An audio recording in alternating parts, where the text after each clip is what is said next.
to the last session today. Just a quick announcement before we start with the talks. I've been asked to tell you not to disconnect the power cords. There are few power cords for you to charge your phone or laptop. Do not unplug them. Some people have tried to move them, and if you unplug them, the whole sector runs out of power. Okay, so they should be working. Just plug your stuff in, plug out, but do not unplug them. Right, the cords themselves. Okay. So yeah.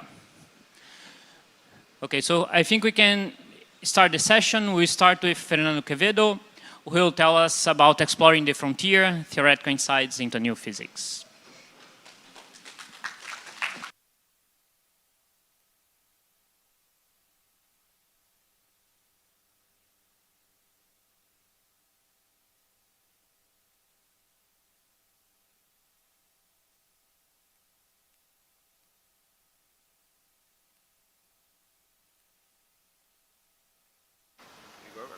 Is it okay now?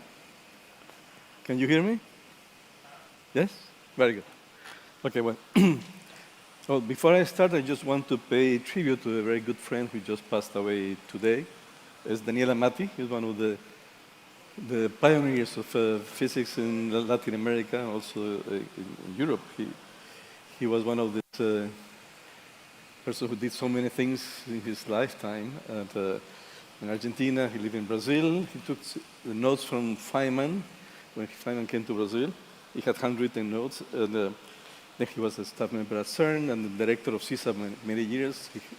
Together with Miguel Verasoro, they shaped together the system in Trieste. So it's very sad. We will be missing him very much. He was a dear friend. Okay, so, well, thank you to the organizers for inviting me to come here. It's always a pleasure to come to ICHEP and to come to Brazil, and particularly Natal. And I have been enjoying this conference very much. So they gave me this title, and so that means that I can say anything I want, more or less. So, open questions on the Beyond the Standard Model. I will mention four, the naturalist issues, the hierarchy problem that was already mentioned by Carlos, I think cosmological constant, I will emphasize more, and the strong CP problem. The flavor questions about CKA metrics and PMNS, all these free parameters that we have in the standard model are mostly here, and they need an explanation. In cosmology, we have the big mystery of the dark energy, the dark matter, baryogenesis, the Big Bang, of course, and the fundamental question, which is quantum gravity, that at the end will help us, hopefully, to understand Big Bang, black holes, information, and so on. So the bottom-up approach, I would say that probably the best way to proceed is with effective field theories. And, and in that sense, we have the standard model as an effective field theory, as MEFT, I think I was also mentioned. The Lagrangian is the Lagrangian of the standard model, plus the dimension 5 operator, so that means that has to come up with a mass dimension 6 operator with a mass square, and so on. So for instance, the dimension 5 operator gives us the unique one is this Higgs, lepton, and that dimension 5, so it has to be divided by m. If you give a VEV to the Higgs, that will give a mass to the neutrinos, and that's the clear way to have a neutrino masses without adding anything, but it's only telling us the scale m for where new physics will be. So you don't tell, effective field theory don't tell us what the new physics is, but it can give us information about the same.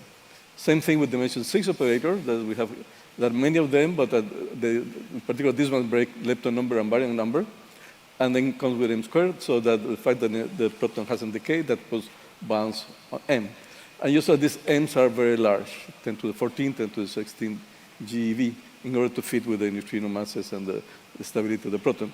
So, and of course, there's a big machinery to study all these different operators of different orders. But general relativity itself is an effective field theory. You can write the Einstein actions there, and then write the metric as a background plus a perturbation. Now the M Planck appears, and then when you write the Einstein action, you can write it in terms of the H dh squared plus dh squared over n Planck and so on. And I wanted to understand, I will mention some misconceptions just to keep you awake. So this is number one. So the wrong statement that gravity is inconsistent with quantum mechanics, that's wrong. But we can do the gravity in an effective field theory way. So gravity is actually consistent with quantum mechanics, but we do not have a full UV completion, and that's the right statement. So, writing a standard model like this, we can just see already the hierarchy problems. If you write like a coefficient times operators, so you start the dimensionality of both have to add up to 4, and then the leading order operator is just the constant, and that's the cosmological constant, and that's the big challenge we have to explain this very small number, 10 to the minus 123, and it's the first order term, the first thing that you should write in the action, more important, compared to any other term that you write from the standard model. You go for operator of dimension 2, then they have the coefficient has dimension of m squared, and then you have operator of dimension 2 will be the Higgs squared, so this is mass term for the Higgs, and that will give us this n Higgs over n Planck 10 to the minus 15, which is the hierarchy problem. You can go to the operator 3, that will, if there are neutrino masses, if there are right-handed neutrinos, you can have an operator of dimension 3, otherwise not. And then you go all the way to operation of dimension 4, and that's the standard model that we always write, and including the Einstein-Hilbert. So altogether, you should consider the standard model, including gravity in this way, because both are effective field theories, and then gravity at the scale that we talk about, the small scales, both are effective field theories, and then you can talk about the whole standard model plus gravity together. Actually, this makes you wonder why the standard model is renormalizable. The thing that we thought that was the big triumph of the standard model, in this way it looks trivial, and the only information we get if it is renormalizable is that the scale for which the new physics can be very large, which is complicated. Okay, that was the bottom up. Now the top down, that I will concentrate the rest of my talk, is a UV complete theory. And we have a long-term goal, which is a UV complete scenario that explains all, and I emphasize all, particle physics and cosmological observations, and hopefully leads to measurable predictions. And in that regard, the candidate that we have been studying over the years is string theory, and that's what I will concentrate most of the time. This is dominated by the archives TH. That is very active, by the way. You have like 8,000 papers per year. So approaches to this string phenomenology, we would like to have general predictions, something that is totally general, that we can say, oh, this is a prediction. That would be ideal.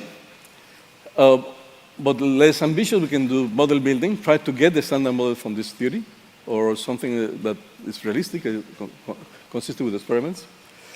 But there are general questions you have to address. Usually the theory is supersymmetric, so you have to break supersymmetry.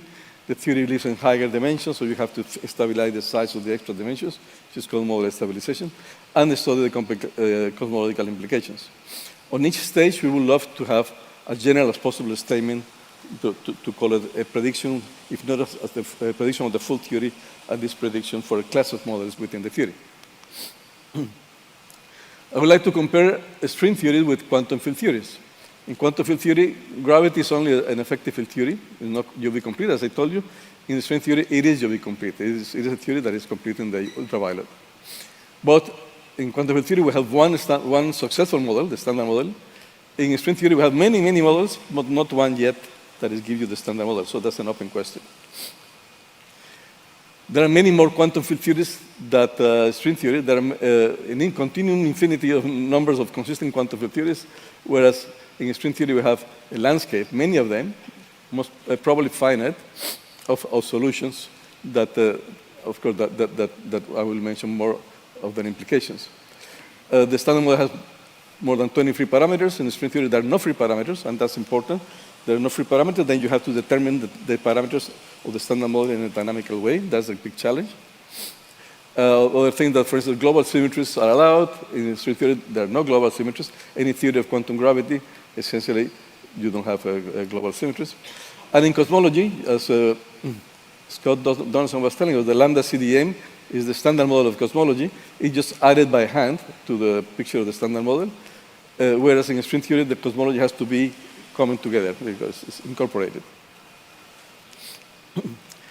And regarding predictions, quantum field theory, we all believe in quantum field theory, essentially, but I can name only a handful of predictions, that particles of the same type are identical, that all the electrons are identical, that there are antiparticles, the CPT theorem, spin statistics, the randomization group running, and the sub-theorems of Weinberg that the massless particles spin 0 up to 2 and no more. Whereas in string theory, you still have predictions. Predict supersymmetry, extra dimensions, the existence of gravity, matter, and gauge fields in general, antisymmetric tensors that essentially give rise to actions that it will be interesting to have because of the strong CP problem, but also an infinite tower of massive states. And something I would like to emphasize in the next 2 slides is that there are no continuous spin representations, and I will spend the next 2 slides about this. So this is less familiar to people. So a continuous spin representation, as any particle, massive and massless, they come from putting together the 2 basic theories that we know, quantum mechanics and special relativity. Nobody doubts any of them.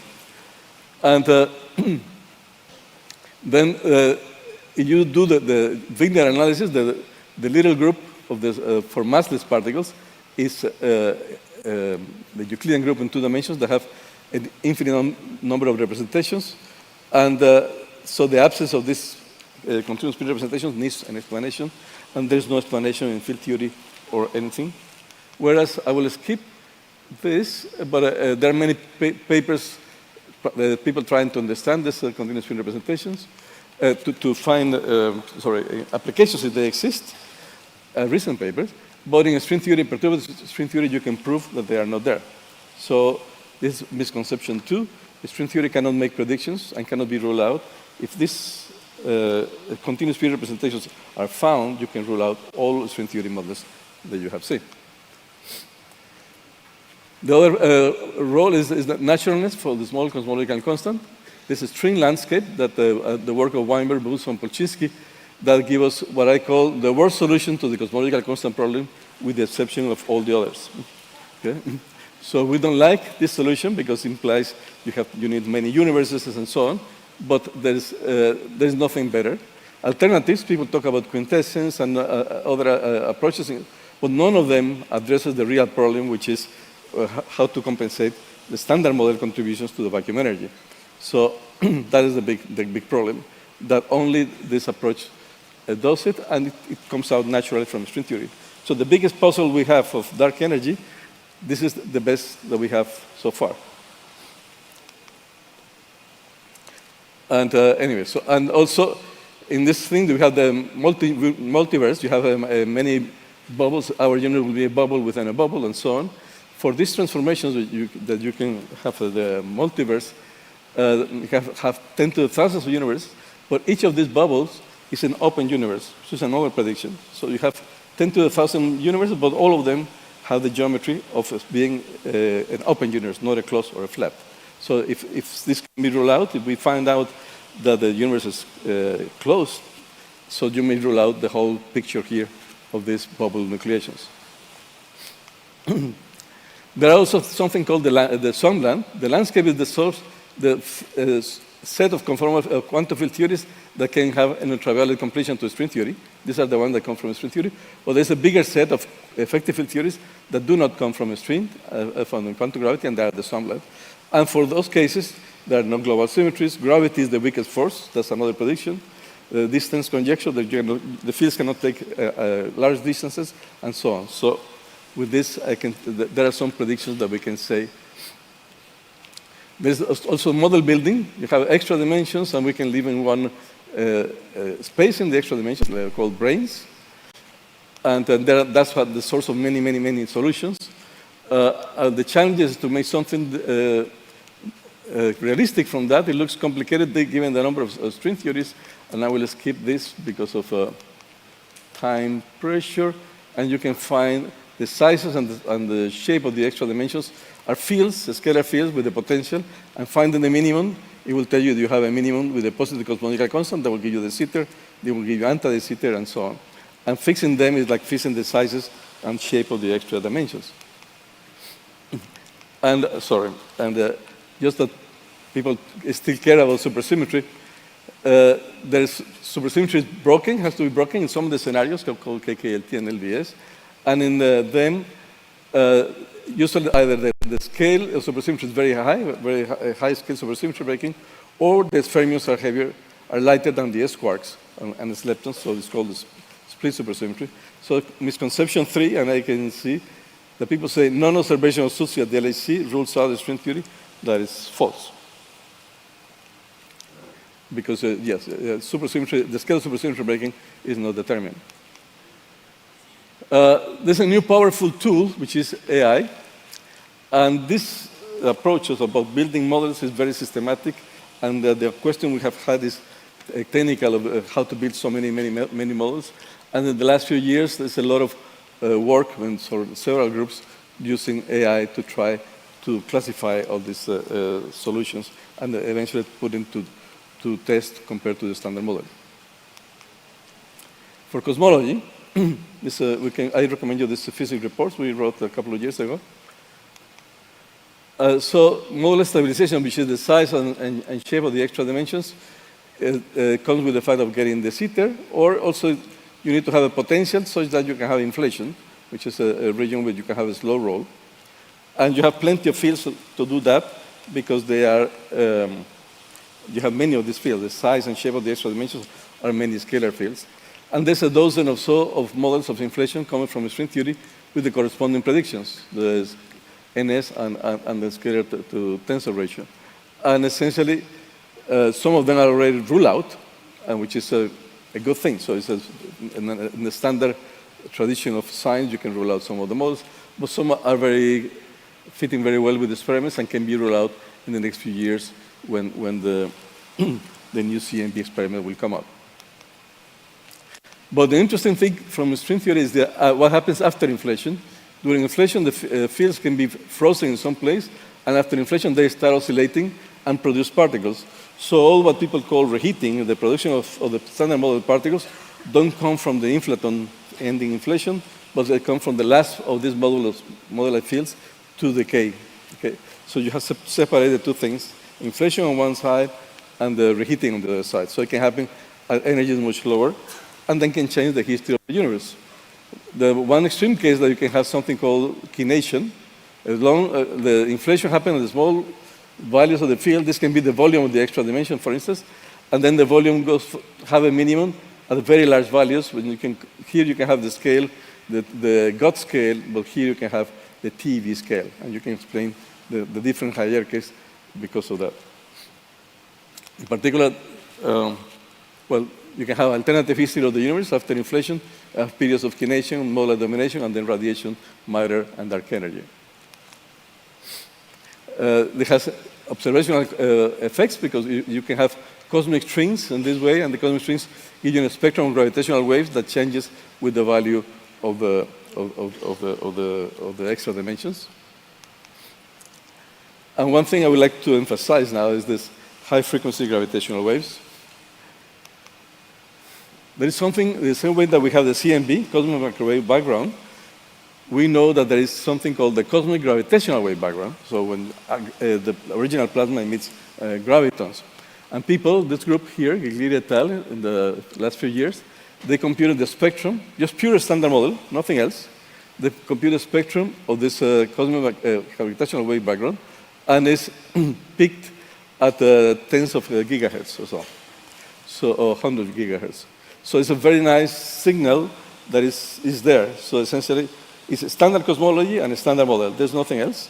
And you have that prediction that you have the ability to test high frequencies, then you should see the spectrum. In string theory, you can compute the same spectrum and get the same shape, but higher amplitudes. So that was a way of differentiating the string's case from the standard model. I have to say, any model beyond the standard model, field theory, doesn't change the spectrum of the standard model. So essentially, the fact that you have a string to do it is significant. I can skip this. Well, there's a lot of work on that in the last few years. We have 2 white papers recently, and then you can see all the details about high-frequency gravitational waves. There's a recent ERC synergy project called GraphNet that theorists and experimentalists from Europe are starting the first experiments. So the point that these frequencies are very high, and just to give you an idea, the LIGO and Virgo, they go to the kilohertz, and LISA and so on will go to very small frequencies, but the higher frequency spectrum has not been explored, so this has been the beginning. And this is important because the gravitational waves are important for astrophysics that we heard yesterday, but also for cosmology. There are many things in cosmology that produce gravitational waves, and many of them are high frequency. And you can see the history of the universe. The light, we can see it up to recombination also, but gravity, you can see it from the Big Bang. So you can see the gravitational waves exploring all the different regions in your cosmology, and many of them are high frequency. And misconception 4 is gravitational waves are exciting for astrophysics and not for particle physics, but that's false. I emphasize that is also gravitational waves are important for cosmology, and that means particle physics also. Just to finish, I have 2 slides. What I told you is just the potential applications of string theory to observable things, but most of the community work on the more formal aspects. This is what is called holography, which is tell you that the space, which is 5-dimensional, say, like the anti-de Sitter space, you get all the information from the boundary. The standard example is that it's a can of soup. Okay, I have 2 minutes. And so this has been the main subject because there's a theory with gravity is equivalent to a theory without gravity, and that's the best example we have of a non-trivial quantum gravity theory. And it has had many implications. I'll just leave the slide here for so many things that have been going on with the information loss in black holes, the fate of quantum chaos, and so on. There are many things being done in string theory that eventually will have implications of the very early universe and in black holes. But unfortunately, I have no time to go there. So conclusions, there's a continuous steady progress. It's not as fast as we wanted, but it's progress. There are different avenues from black holes to holography and so on. Potential contact with phenomenology and gravitational waves are the big future. We're just starting, and many open questions. And then I finish with these encouraging phrases of Weinberg regarding string theory. Yeah. Thank you.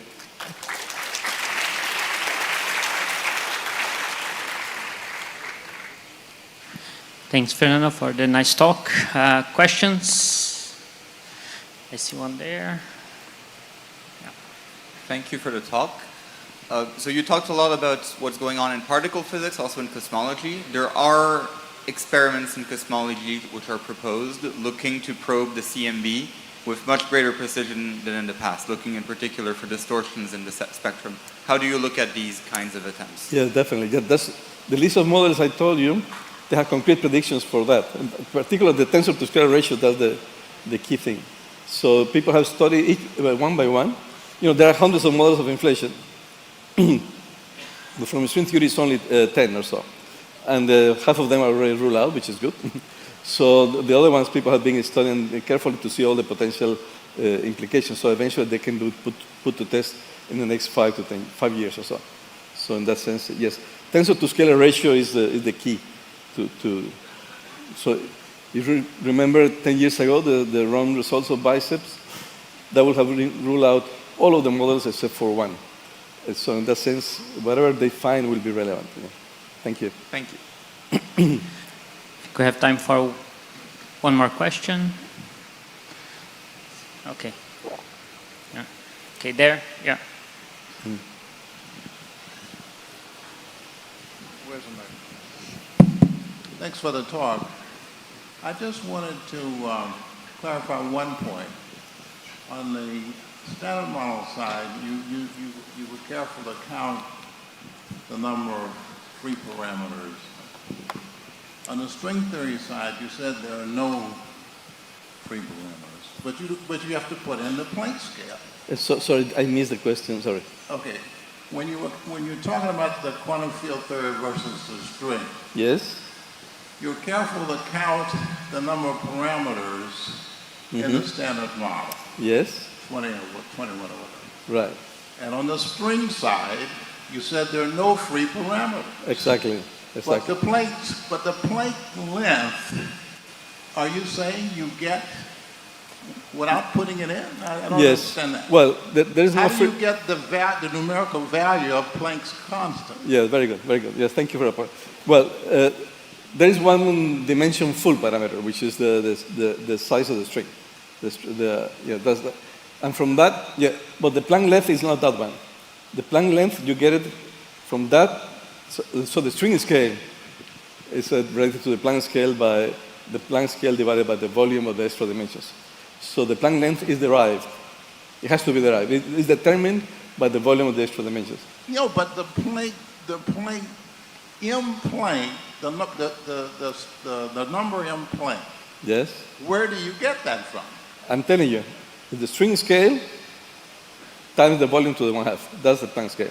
The Planck scale is not the fundamental quantity, it is the size of the string. So you want to call that a free parameter, the string, the size of the string? Yeah. I will go with there's Yeah, one. that's So fine. instead of a non-parameter, it's one. You have one. But that's the obvious, because You have one. because you need a unit. You need a unit. You have and, one. and that's the one that is telling You you. have one. Sorry, Yes. sorry to interrupt, but maybe we can take it offline because Okay. Carlos? I'm sorry, Carlos, but we have to move on. I'm sorry, but Okay. yeah. So let's thank Fernando again.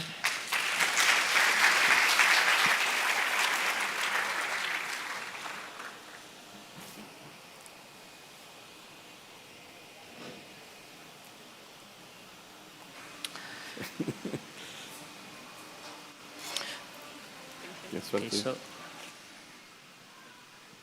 Okay, so now we have Reina Toro, who will tell us about new results on BSM searches at the LHC.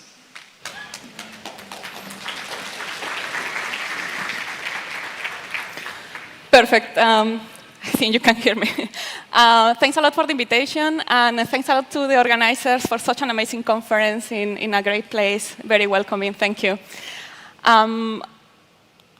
The standard model, remarkably successful but incomplete. Fernando just gave a great presentation about that and introduced the shortcomings of the standard model. The way we are handling this in the different collaborations is that we have many proposed solutions to these questions, and they motivate a huge variety of experimental signatures.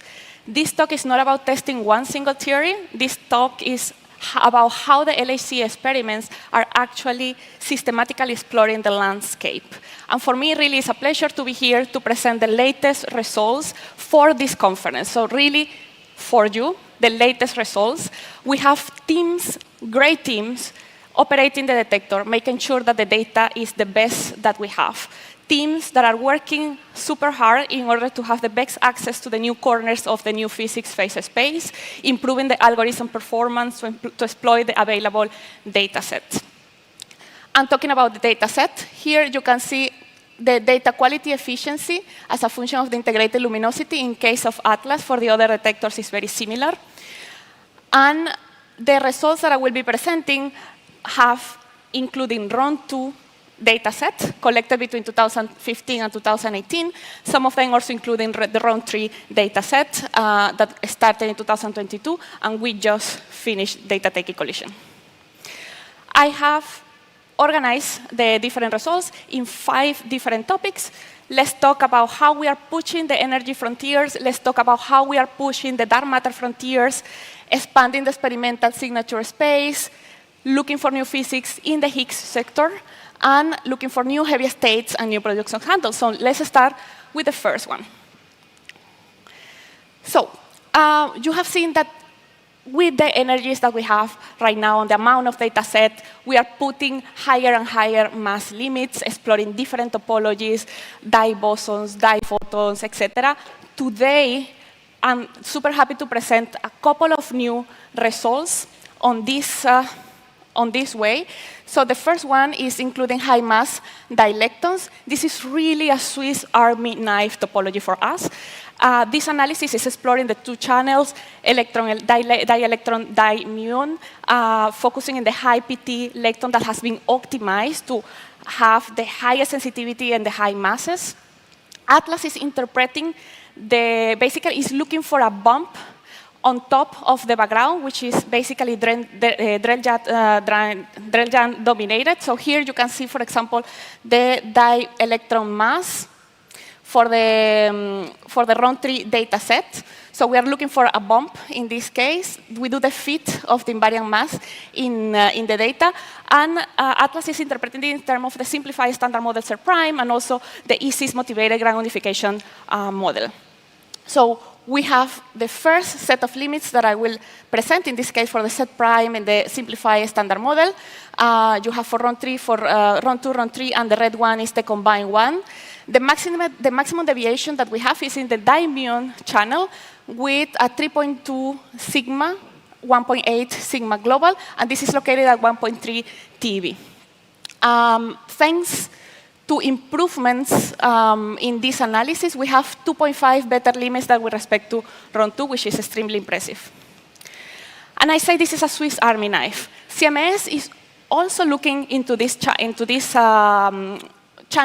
in a slightly different way. So what if the resonances are appearing like in an energy that is not accessible by the LHC? What if this is appearing in higher masses, but we can maybe see what is happening in the tails of this distribution? So this is a way CMS is using this channel for this particular analysis. So the effect that CMS is looking for this latest paper implies the existence of new boson resonance coupling to difermions and dibosons, very similar to what the previous analysis was in terms of the selection. And here we can see the dielectron distribution in the case of CMS for the RON3 data set. So in this case, we interpret this with an effective field theory, and we managed to establish, CMS managed to establish limits on the oblique EFT electroweak parameters, W and Y. This is also with different assumptions, but also including a combination with also recent CMS non-resonant analysis in the LNU final state. So here you can see the kind of constraints that we are putting in these parameters. There is a tension of 2 sigma between the standard model and the fit, and this is mainly coming from this event that you have here. Once that this event is removed, the tension goes to 2 sigma. So what about other kind of resonance? Gamma plus jets. So this is an analysis from Atlas, from the Atlas experiment. It is improving greatly with respect to the previous analysis that was using only 36 inverse femtobar. This is using the full RON2. And it's also separating into light and heavy quartz, so light, C, and B jets. So in this case, the main background for the analysis is the direct and fragmentation from photons, and jets also faking photons.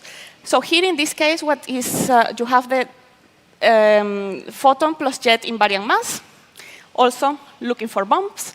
There is a functional form that is used to fit this spectrum. The main systematic uncertainties that we have is coming from the tagging, the B and C tagging, and we have set limits in different models, excited quartz, quantum black holes, and also using general Gaussian shapes. This is the first result from the LHC that is setting limits on the excited C model, which is extremely, it's very nice to see this. The most stringent limits that we have is coming from this analysis at the time. CMS has previously excluded also light and big quark exciting quarks, and the models, the previous fits or the previous limits were at Cs and 2.2 TeV. Good. So let's go to another kind of frontier. Let's talk about the dark matter frontier.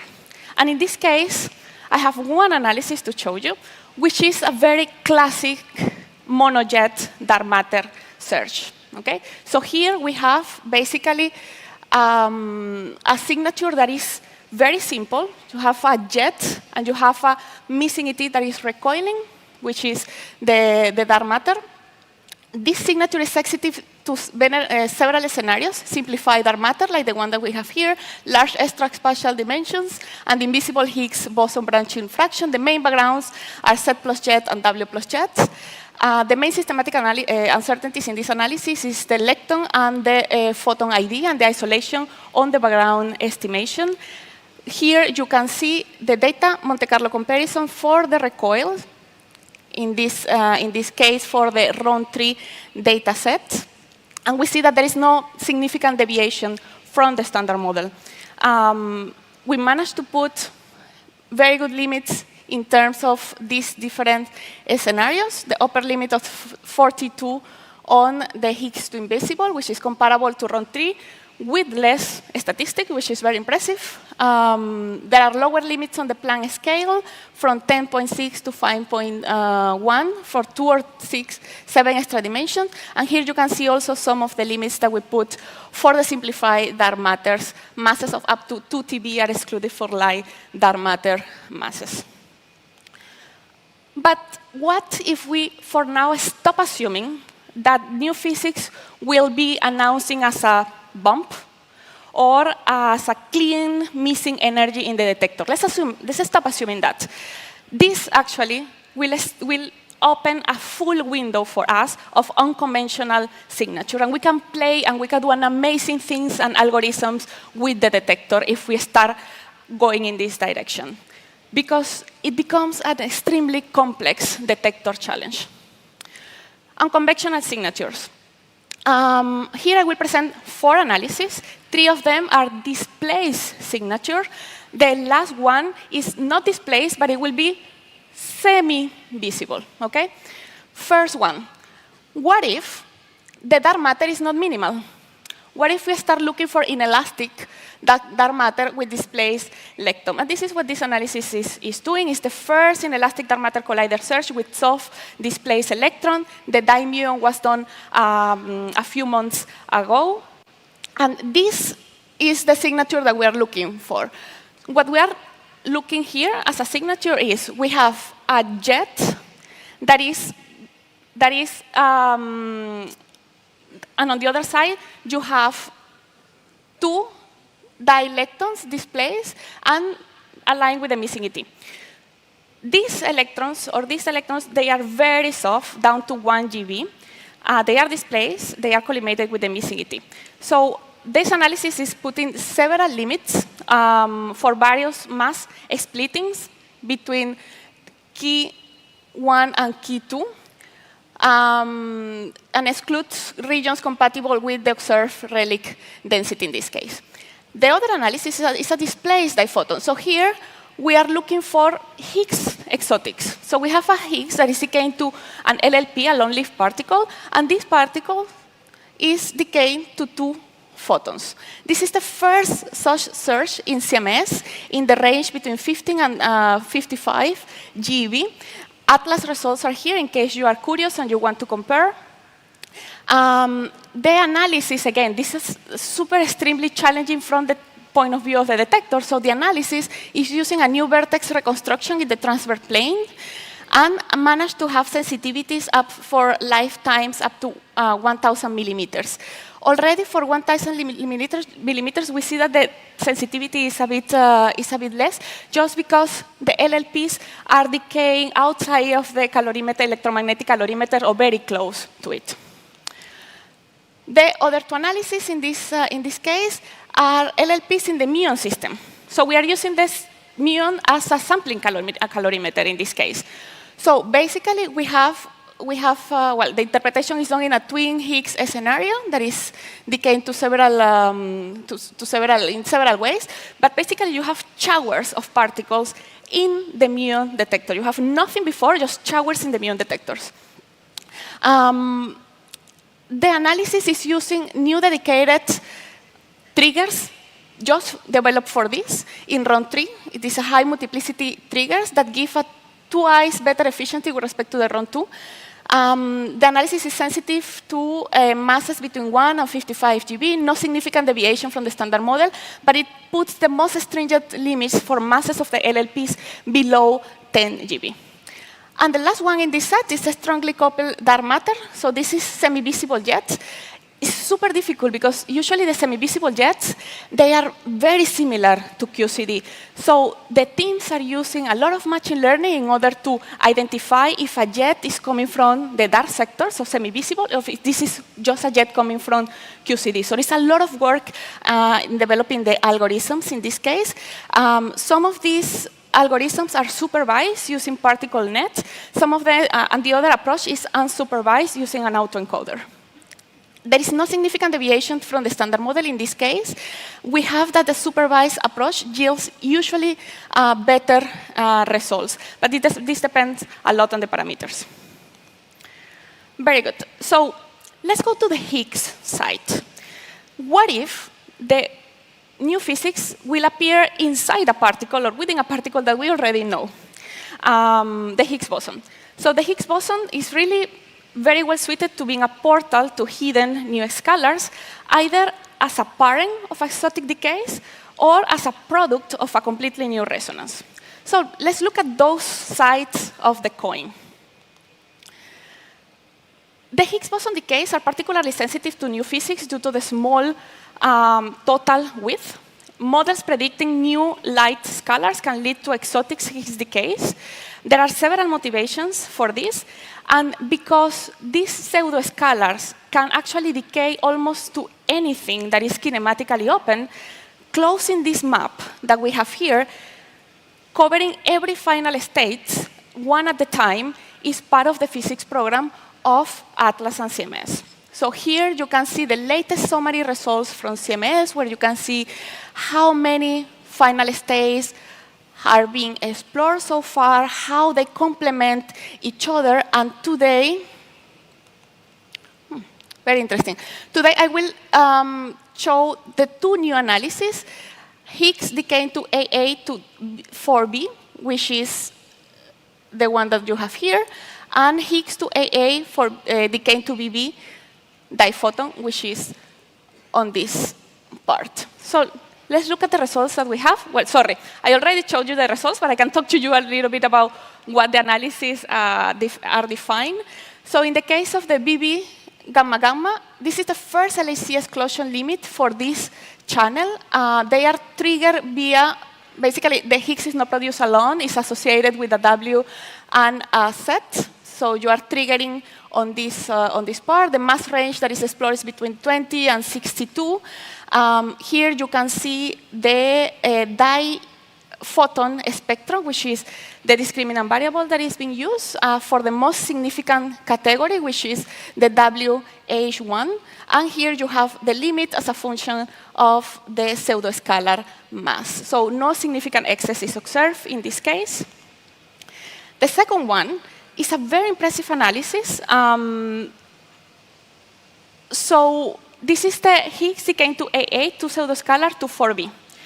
In the past, CMS has already done a similar analysis, but has used resolved topology, meaning that the two big quarks from the pseudoscalar are very well separated in the detector. Atlas very recently improved the sensitivity using boosted decay. So basically, the two Bs are closer to each other. CMS is pushing this a little bit further, now having the 4B quarks from the two pseudoscalar in a single object. So it's a super boosted analysis with a transport momentum greater than 250.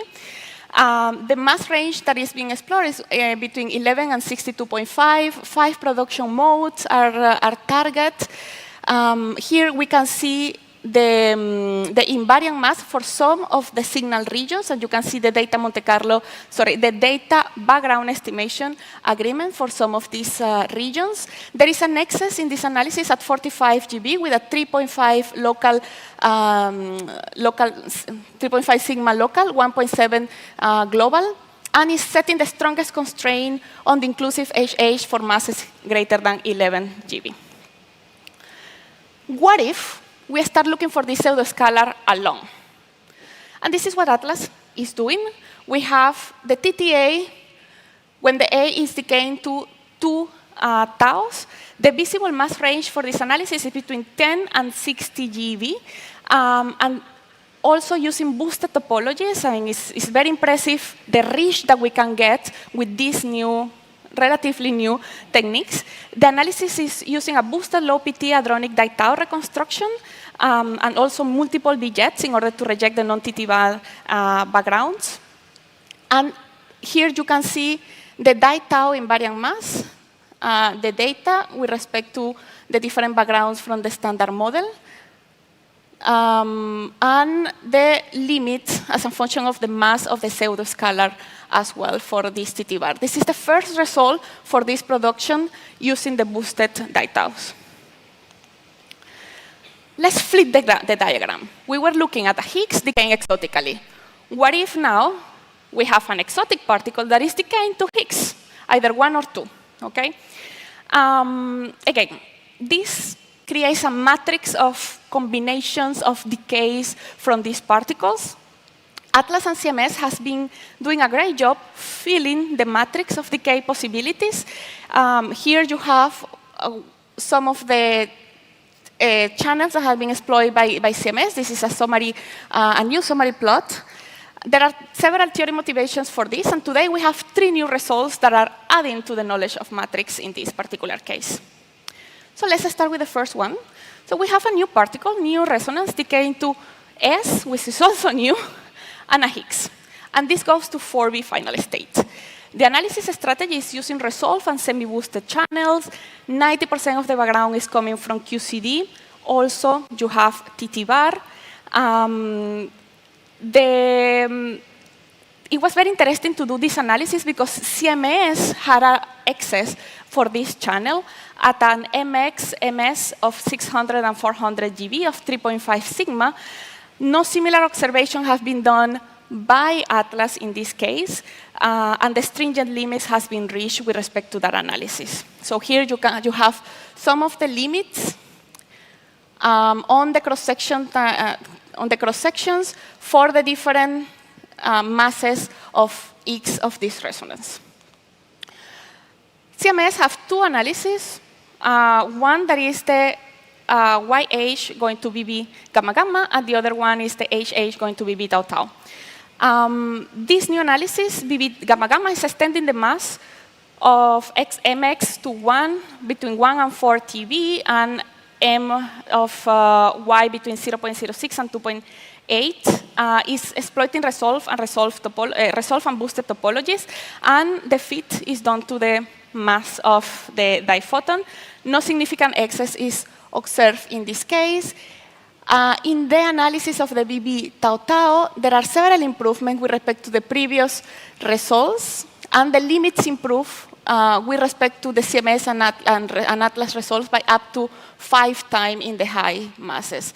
The largest excess that has been found is at 320, 280 with this sigma, just for your information. Very good. We arrived to the last part, and I will go quickly, I swear. So new heavy states, new production handles. So new scalars aren't only found through the Higgs sector. They can arise on different decays of new fermions or through new production mechanisms that we haven't fully exploited. And we have a few of these results new for ICHEP. The first one is a vector-like quark decaying to a new scalar. So you have this topology here. Vector-like quark, I mean, Atlas and CMS have a rich program for vector-like quark single and pair production. So far, we have assumed that the BLQ can decay into standard model particles. But what if they can decay to something completely exotic? And this is what this analysis is doing. It's designed to be model independent. The mass range are the ones that you have here. There is a data-driven background estimation and exponential fit that is done to the diphoton mass spectrum. So basically, we are doing a bump hunting again on this case. No significant excess has been found on this particular analysis. And then we have new production mechanisms. Atlas has put a new result for a heavy Majorana neutrino in the T-channel production. that I will leave here. Just want to mention that the most stringent limits on the heavy neutrinos couplings for masses above 1 TeV are being put here, and these are the first direct limits for masses above 1.5. And in the case of the T-flavor heavy neutral lepton, these are the first limit set on the low also MN, thanks to the boosted topology of this particular topology. Final one, ALPs from LHCb in ultra-peripheral PV-PV collisions. So we are using the 2018 dataset at 5.02 TeV. So if action light particles only couple to photons, they could be observed in this kind of collisions. And the results that we have here are very nice because they complement what are seen by other experiments in the very low mass regions for action masses below 5 GeV. Good. So we are looking everywhere. Here you have some of the new summary results from Atlas. Also here you have the links to the summary plot for lepton quarks and action light particles. New summary plots also from CMS. And an incredible amount of results from LHC, looking for new physics. So we are covering signatures and modeling in a very broad way. There is also a big effort for preservation and for reproducibility. So these results are available for the information in HEP data is there. So if you are interested in reinterpretation, if you are interested in understanding how these results adapt to a different particular situation, I highly recommend it to reach out so you can discuss with the experiments and we can discuss to see what other phase spaces we are not exploring because our understanding of the round 3 dataset is increasing. We have a lot of discovering potential still to be exploited. We are starting to look at the performance of the 2026 data in the different experiments. So really, stay tuned for more results from the different experiments at the LHC. Thank you.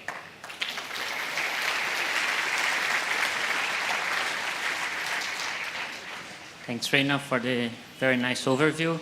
We are running a little bit late, so we have time for one quick question. Okay, Carlos here. Yeah. Here. Yeah.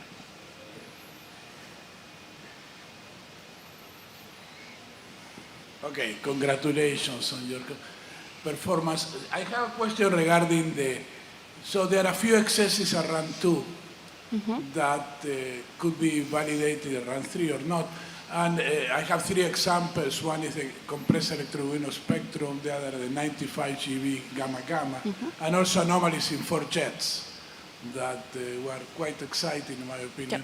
And the question is, what do you expect will be the time frame for this to be reanalyzed around 3?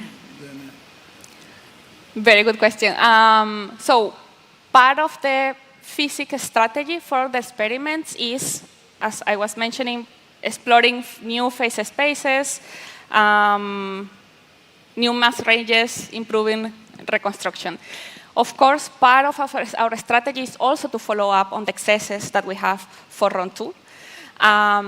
Carlos, you have been in this for a while. You know, as an experiment, I cannot promise you that we will have this by a particular date, but I can promise you that the different teams are working on this because it's part of our strategy to follow up on these successes and to understand whether or not we still have them with the new data set that we have. Okay, thank you. Okay, so let's thank Reina again.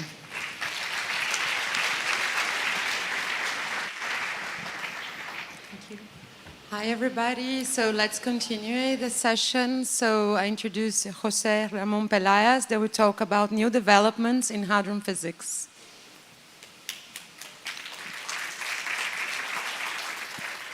So thank you very much for inviting me to give a talk here about new developments in hadron physics. This is a review talk, and I've been asked to talk about spectroscopy on the first hand, and then I'm also going to give some brief review of interactions, by which I mean scattering, because the case I've been explaining all the plenaries in other talks. And finally, I would do some final remarks about final state interactions and how to use interactions in other areas of physics. Disclaimer, so many results, so little time, so please excuse if I have some omissions. Now, what's spectroscopy? The spectroscopy, we want to find and understand the hadron QCD spectrum, right? Which means finding hadrons, and these are resonances, they decay, and usually we represent them rigorously by poles. And let me remind you that the naive quark model that we all know and love from school is just a guideline. The real thing is QCD. So the first thing we want to do is complete this ordinary quark model multiplets, something like this, and fill in the gaps. And the other thing that we would like to do is, well, classify them in these multiplets, and then identify these states which are beyond the quark model, like glueballs, hybrids, tetraquarks, pentaquarks, and so on. Now, I'm going to try to focus on this thing. If it stays put, it doesn't. First of all, that's the scalar sector, and this is the place where we would like to find the scalar glueball, or the lightest glueball. The search in the last few years says that this F01710 is the strongest candidate. Lately, also there was an F01770, which last year was, actually no, last year, right now in the last edition of the PDG has been changed to F01810. It's not in the summary tables, but it's a possible resonance. This F01710 has several clear signatures for being a glueball, like the suppression of the eta prime decay and its appearance in gluon-rich environments. However, this pure glueball interpretation that has been challenged by the A01710 discovery a few years ago, and this is where most developments have occurred. In particular, the first thing that I can tell you is that in 2024, it was listed for the first time in the PDG, although not in the summary tables.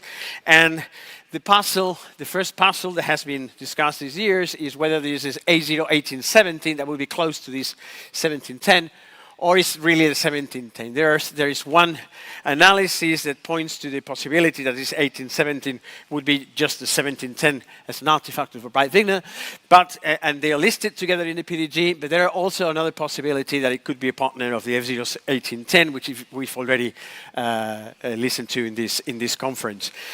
There has also been some analysis in terms of vector-vector. Oops, what is this? Why is this? What's happened? Well, I can keep on talking, but there is... No, I'm going through and it doesn't work. It stopped.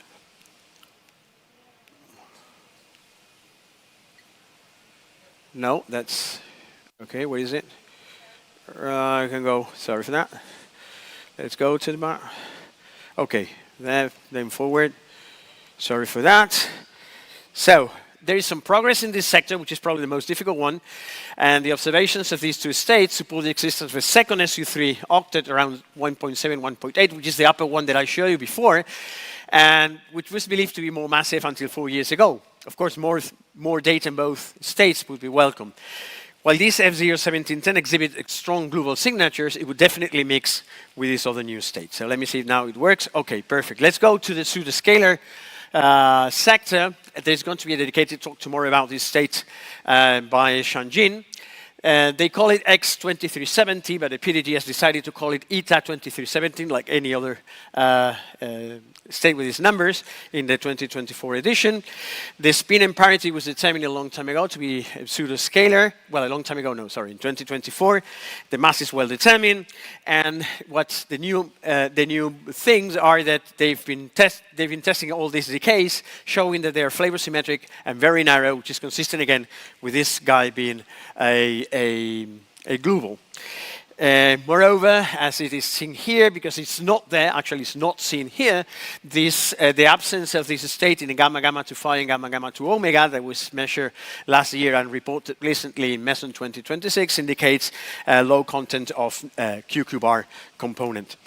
The significance, of course, is that since the quantum numbers match and everything matches the lightest pseudoscalar prediction from QCD, this is the strongest candidate. But I must tell you that below this one, in the region around 1400, there are 3 states, and it's very likely that either one of them is misidentified, or maybe there is a supernumerary that I would use later on. Concerning hybrids, which are the other kind of states which are not in the quark model, these are you see up there, the lightest hybrids are supposed to appear with angular momentum 1 minus. There is Composite CERN, who's made a wide search of all these decays, K0, K minus, and 4-body decays of AJ, pi j, and they found 7 non-established AJ, pi j states. You can see them here in this other part, right? No, it doesn't work. Well, it doesn't matter. So the spin exotic pi 1 1600, that would be here in the middle, where my hand is. That's been observed in 7 channels, confirming its existence and confirming that the B1 pi is dominant, which is what Lattice predicts for the global in this case. Now, let me remind you that there used to be 2 pi 1s, but in the 2024, so right after ICHEP, the last one, they were merged into a single analysis. Moreover, the COMPASS collaboration has found that this state can also behave as a region, and they've published that just a few weeks ago. Concerning COMPASS also, they made an extensive study of the strangeness sector. The most interesting thing, there are several states, is that there is this, let me see, there is these 2 K3 and K4 that sit over here, here, here, here, okay? Those 2, which are now consistent with the quark model ground state, and the other 2 that existed before, now we think that they are excited state. And the other interesting thing is that there is this, let me see if it works better here. Does it work better here? A little bit better. That one of these states here is probably a supernumerary strange state that is probably a candidate to be a companion of the ETAs that I told you before, that we didn't know what to do with them because there were 3 of them.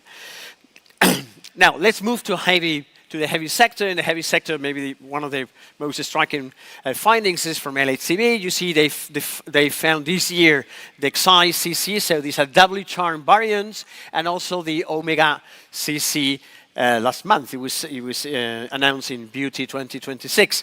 You have the masses here, and here you can see that they've completed, let me see, that thing over there, that triangle is now complete, and they expect at some point to be able to complete also that other part in the future. This is just completing the multiplet of the quark model, so this is suspected, but it's nice to confirm that it exists, and it's very compatible with all the theoretical models.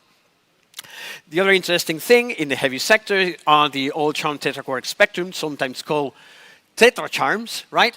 They were discovered a long time ago, and in 2025, which is what I'm trying to give you the latest things, it's been found that they all have a 2++ quantum numbers. They might be a radial family, and the interesting thing with this is that it favors generically that these are compact tetraquarks, because molecules prefer to have scalar quantum numbers. This is favors. I'm not saying it's settled, right?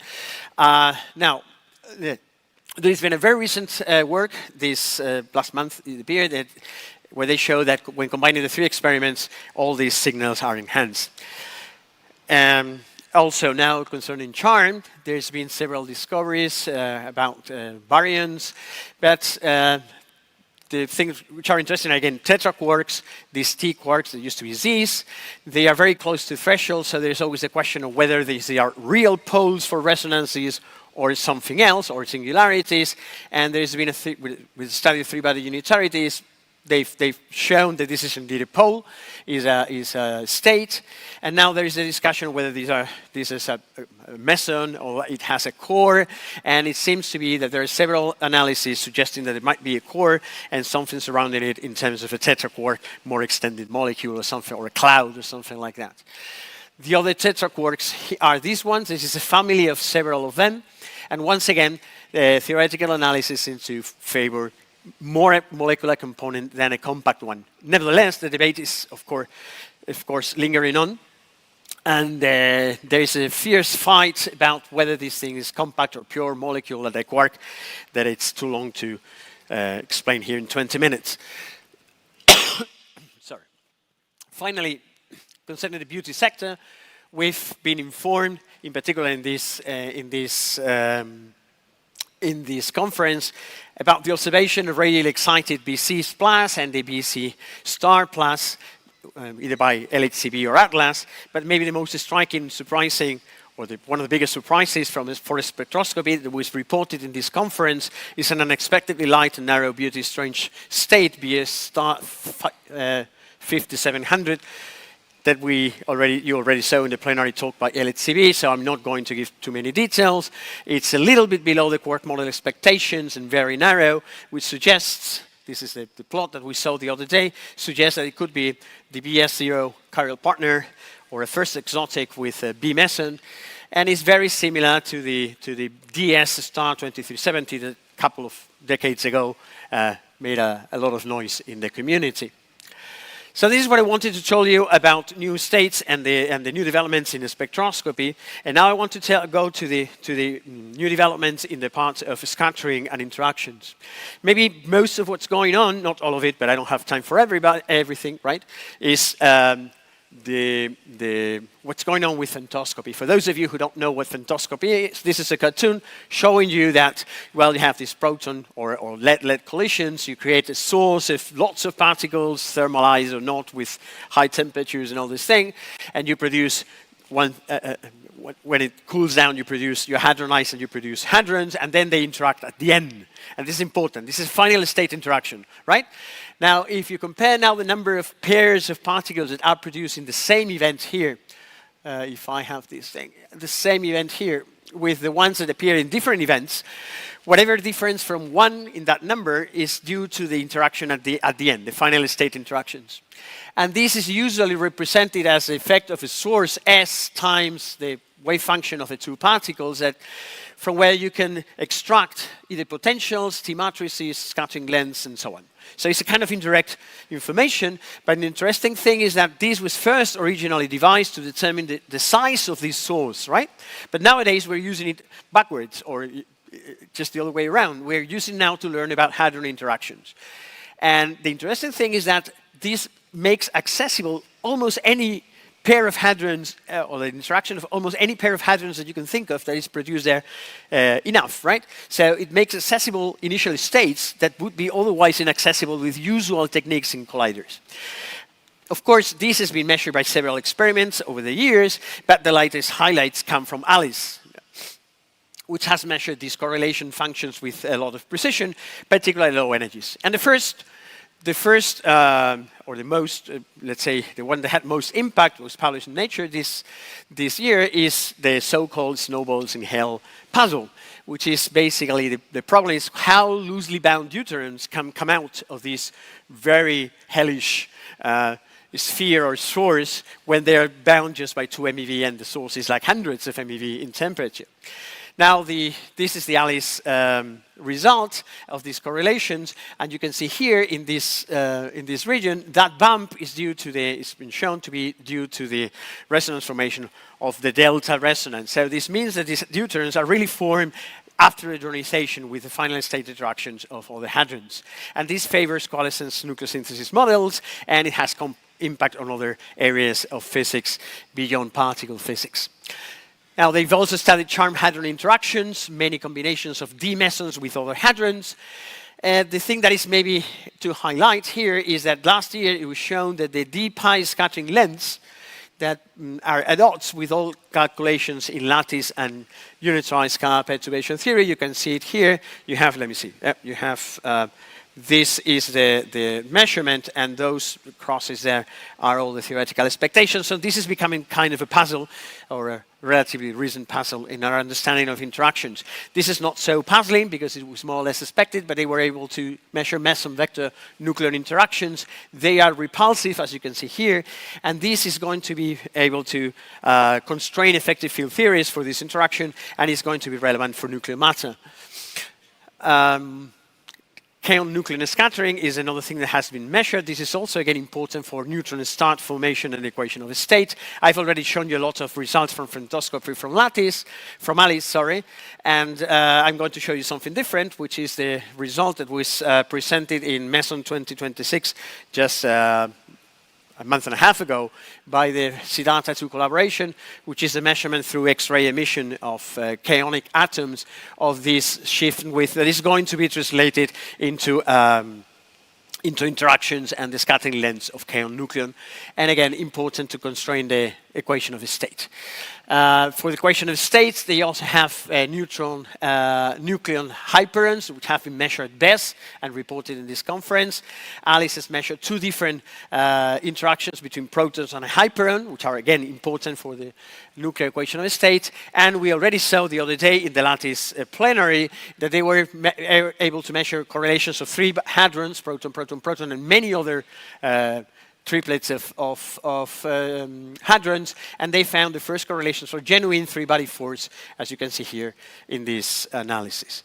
And this seems to be repulsive, which goes roughly in a good direction to explain what's going on with the equation of state. And then I would finally like to finish with some general comments on why hadron interactions are important, not just for hadrons themselves, but for the rest of the community. Because we have unprecedented statistics in all the experiments that we've been seeing here, we need to go beyond the naive final state approximations that are being used frequently. So do not get excited about new physics in hadronic decays unless you have these things under control. There is a gradual paradigm shift in our community, in the hadron physics community, moving away from the simplest Breit-Wigner-like resonances, changes, and isobar models, and trying to implement coupled channel threshold behaviors and analyticity. Many of the models that I told you before are using these tools. And the first example that you can really understand is that if you have analyticity, you describe resonances by poles, and the PDG is slowly and gradually adding pole positions and pole properties for resonance instead of just Breit-Wigner parameters, which very often are not applicable to the system you're trying to describe.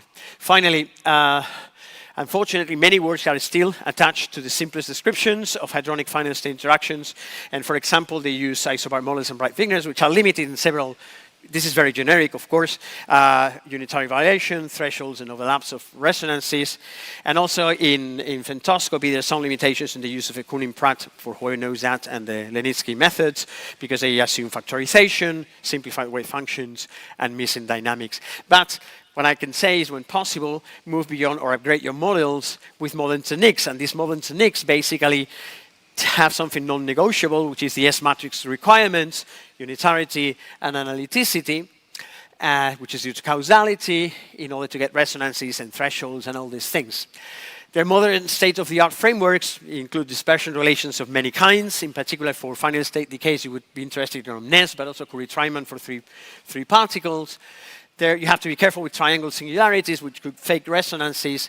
And the other thing that is widely used right now are unitarized effective field theories, heavy quark, heavy baryons, etc., which matches at leading order or even higher with other with multi-channel amplitudes. Recent examples of this application are, for instance, something we've done recently in CP violation, tried to describe B to K plus plus or BK to KK decays, following some ideas of our chairman, Ignacio, over here. We implemented these final state interactions in both cases, and we get this very nice and relatively precise description of these models. I've just provided you a table here if you want to pick or get an idea of the pros and the cons of all different methods, from dispersion theory down to chiral unitarity approaches, multi-channel models, Breit-Wigner isobars. Of course, the best would be to have lattice QCD, but this is very complicated. But it's a continuous talking between the lattice community and the hadron physics community, and they're also using some of our analysis. This is the summary of what I've been telling you. I don't want to go through each one of the items. So it's all the items that I told you are here. Maybe remember, for final state interactions, this is precision. Go beyond naive workhorses or a typical traditional analysis and look for modern solutions. And as a takeaway, I would like you to take this.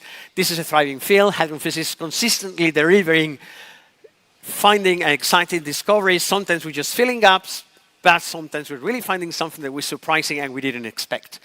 Now, there are innovative pros in terms of femtoscopy and many other things that have been devised to find these resonances and the final state interactions.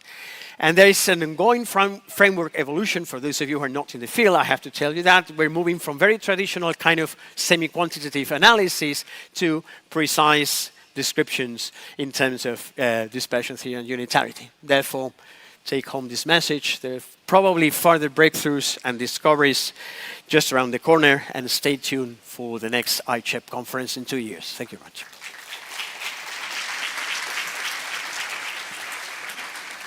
Thanks, Jose. Very nice talk. So I already have a question.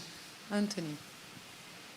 Thank you for this very nice review and really fastly developing field recently, which is surprising, as you said. I wanted to ask about glue balls. You mentioned these pseudoscalar glue balls, but there are other glue balls, and the situation there is not so clear. Can you comment on this? I mean, scalar glue ball, tensor glue ball?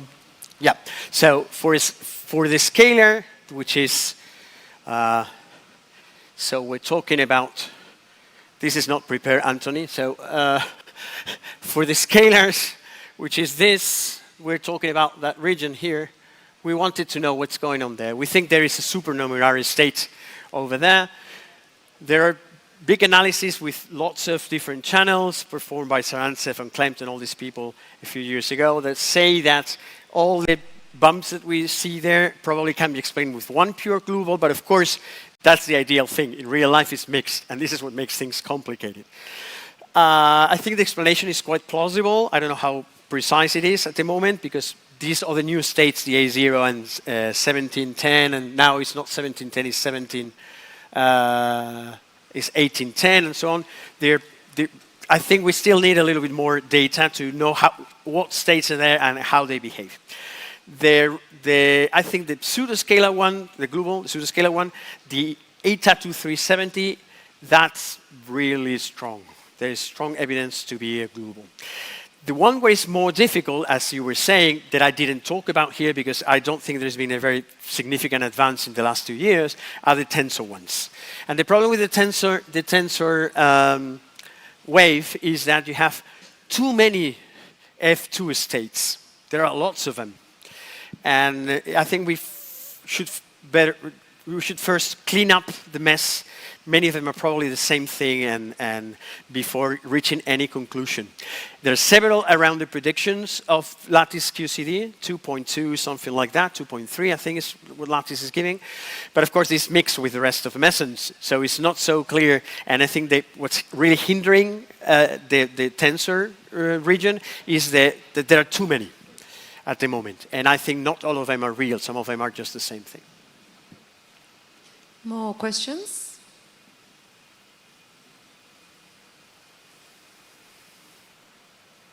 I don't see. Okay, so thanks, Jose, again.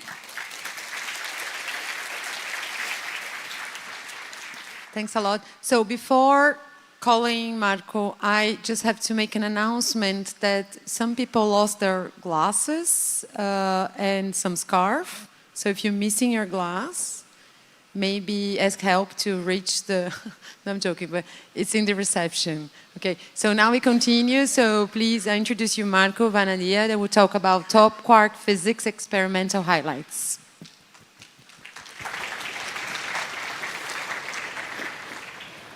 So I will present experimental highlights on top quark physics. We know that top quarks are very massive, and this simple fact has a lot of consequences. They are the only quarks that we can somehow access. They have an Iogawa coupling, so they enter in fundamental mechanism of the standard model, and in many models they can be a portal to new physics.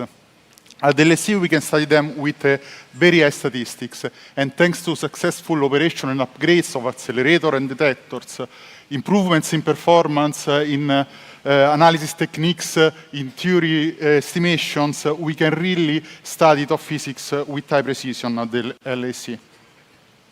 Let's start with cross-section measurements for top pair production. This is a plot showing different measurements at different center of mass energy.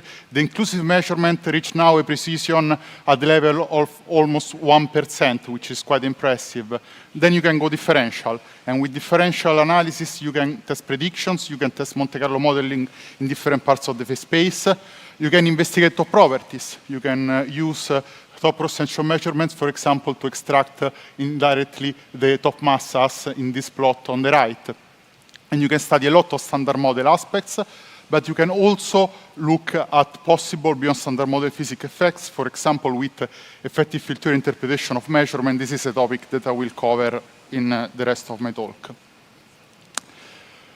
Let's start with what's happening at threshold, because this is an interesting topic in the last years.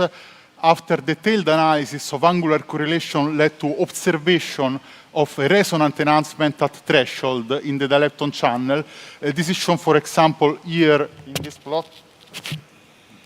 Sorry.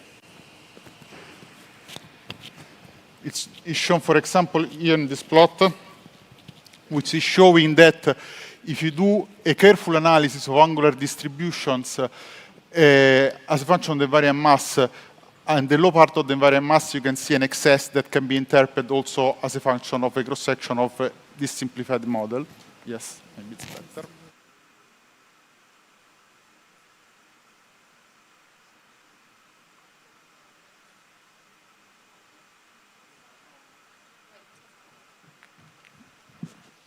Hello? This working? Okay, now it's working. Okay. And this was somehow expected from non-relativistic QCD effects, which are not included in perturbative calculation. Now there is a new analysis by CMS in the lepton plus jet channel, which is a channel where you have more statistics and simple kinematics, but you have other challenges, for example, backgrounds.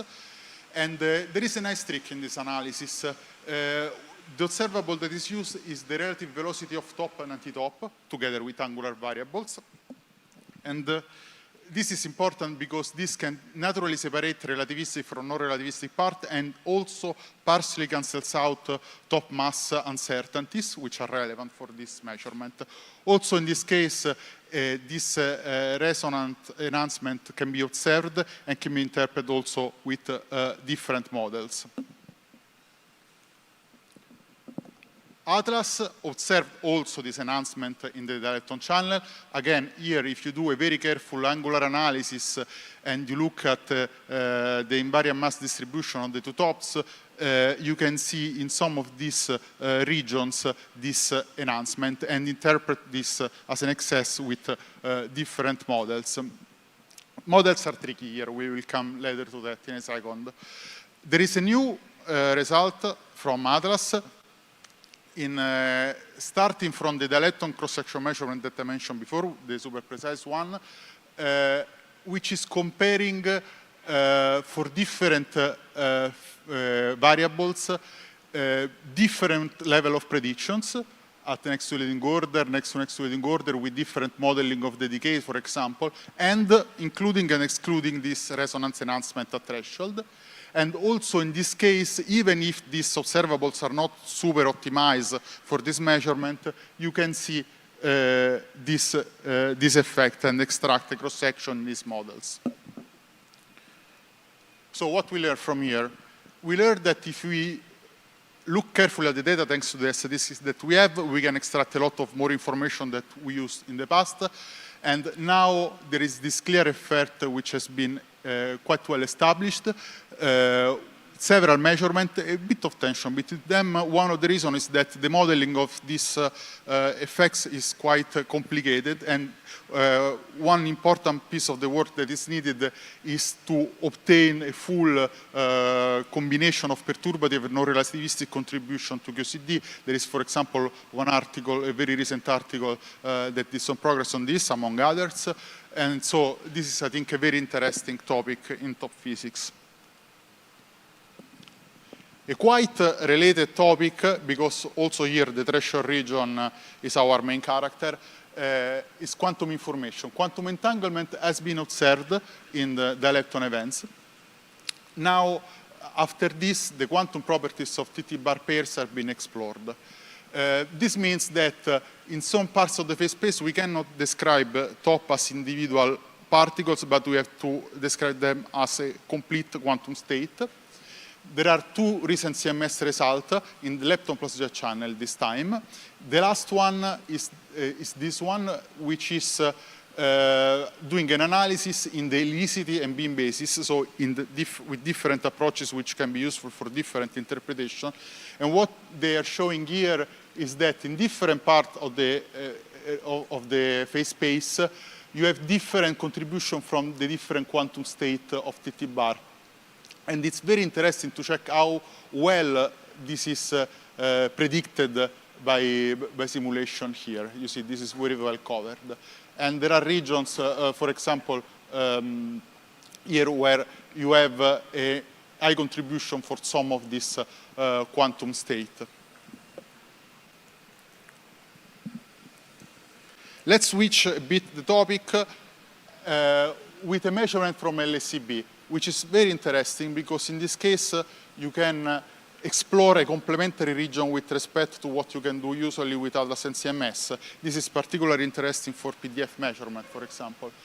LSCB produced this differential measurement in the T to W to mu channel, extracting the cross-section of top and anti-top as a function of the pseudo-rapidity of the muon, comparing them with different predictions which are in quite good agreement with the data, but also extracted the charge asymmetry. So charge asymmetry is a very specific prediction of standard model, and it's interesting to look at it in the forward region because you have more quark-initiated states, so this will become bigger, and this is what is shown here with the asymmetry measured as a function of the rapidity compared with the prediction, which are in good agreement with the current level of precision of the measurement.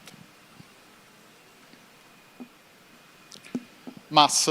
Mass is the key property of the top. I will not discuss this too much because there are not so many super new results, but I want to stress a couple of things. One is that we reached a level of precision which is impressive, a few hundred MeV of precision. This is even challenging for the theoretical interpretation of the measurement. But you also want to check this with complementary techniques. They may be less precise in some cases, but they are important to complement your information. Atlas produced an Atlas TT bar plus GPSI measurement, which is important because somehow you are much less sensitive to uncertainties related to jets in this case. And this is a channel that will become very important in the long run at the high luminosity LHC. With this measurement, again, you don't reach the level of precision on the other ones, but you are complementary, and moreover, you are sensitive to very specific components of your Monte Carlo modeling. For example, in this case, the bifragmentation description of your Monte Carlo is a fundamental ingredient, and it's very important to do this kind of analysis also to improve the understanding of our Monte Carlo simulation. We heard this already yesterday. We have new measurements on the CKM matrix element VCB. Top events are super nice because in addition to tops, you have also a lot of W and B jets, so you can do a lot of things also with them. For example, you can look at this quite rare W2CB decay and measure this matrix element. Why is this interesting? You can do this with a much better precision at low energy, bifactories, for example, but it's important to check it at a different energy regime, also because the measurement at low energy has some tension between them, between the different methods that are available for this. So it's very interesting to look at it in the high energy regime. Atlas does this for the first time with a careful classification of events depending on the multiplicity of B, C jets, and light jets. This is using the latest taggers that are now available that are extremely powerful, and using a neural network to try to separate the very small contribution of the signal in red. It's very hard to see, so it's a complicated analysis, which results in a measurement with a precision at the level of 20% or slightly more. So it's already an interesting result. And we have a new one presented for the first time at this conference by CMS. This is using a quite different technique. It's using first a multivariate technique to reconstruct the TT bar events. This is a typical problem you have in top. You have to assign what you see in the detector to the partons that you had in the collision. Then there is a neural network-based discriminator which is selecting this small contribution of events. This is the red signal here. Again, very hard to see. And then there is a control region in the lepton events used to control the problematic TT bar plus AV flavor background, which is difficult to simulate. So this is your main challenge here. With these techniques, CMS is able to statistically isolate WCB and measure VCB with a precision which is slightly below 20%. So this is also, these two measurements are offering somehow a new topic, a new field that we can explore in top events. Single top cross-section is a very interesting topic because whenever you have an odd number of tops, you need electroweak in the game, electroweak vertices. And this is where you may expect beyond standard model physics to play an effect. There is a new measurement by CMS in the T-channel at 5 TeV, so at a lower energy with respect to the standard run 2 and run 3 data sets. This is a low pileup data set collected in 2017. It's interesting to check the behavior of the cross-section as a function of the energy. That's been measured with a precision of 20%. Also, the ratio between top and anti-top and VTB, the CKM matrix element, has been measured in this analysis. On the other hand, Atlas presented recently a measurement with a differential analysis at 13 TeV. This is using a neural network-based classifier to distinguish TT bar from single top, which is the usual problem that you have. With particle level measurement, compared with different predictions, for example, a different order, leading order, next to leading order, next to leading order, or different PDF datasets. So these are all very important inputs to test the predictions. This analysis is also presenting limits on beyond standard model physics effects with an effective field theory approach. We will discuss this kind of approach a bit more later. Associated production of top and electroweak boson, it's super interesting because, again, you have electroweak vertices, so there are a lot of models of beyond standard model physics where this is interesting. And there is a recent CMS result on TTW production, which present inclusive and differential results. This is interesting. We are going precision. We are already going differential in this kind of measurement. This is using 2 lepton events with same charge and 3 leptons to measure the cross-section as a function of a number of observables. Here, for example, the number of jets. And it's also measuring in 3 lepton events the lepton asymmetry, which again is a very specific prediction of standard model, so it's an interesting thing to study. Atlas, on the other hand, focus on the electroweak part of this production. This is hard to separate from the QCD1. You can do it because in electroweak events you have a forward jet, typically.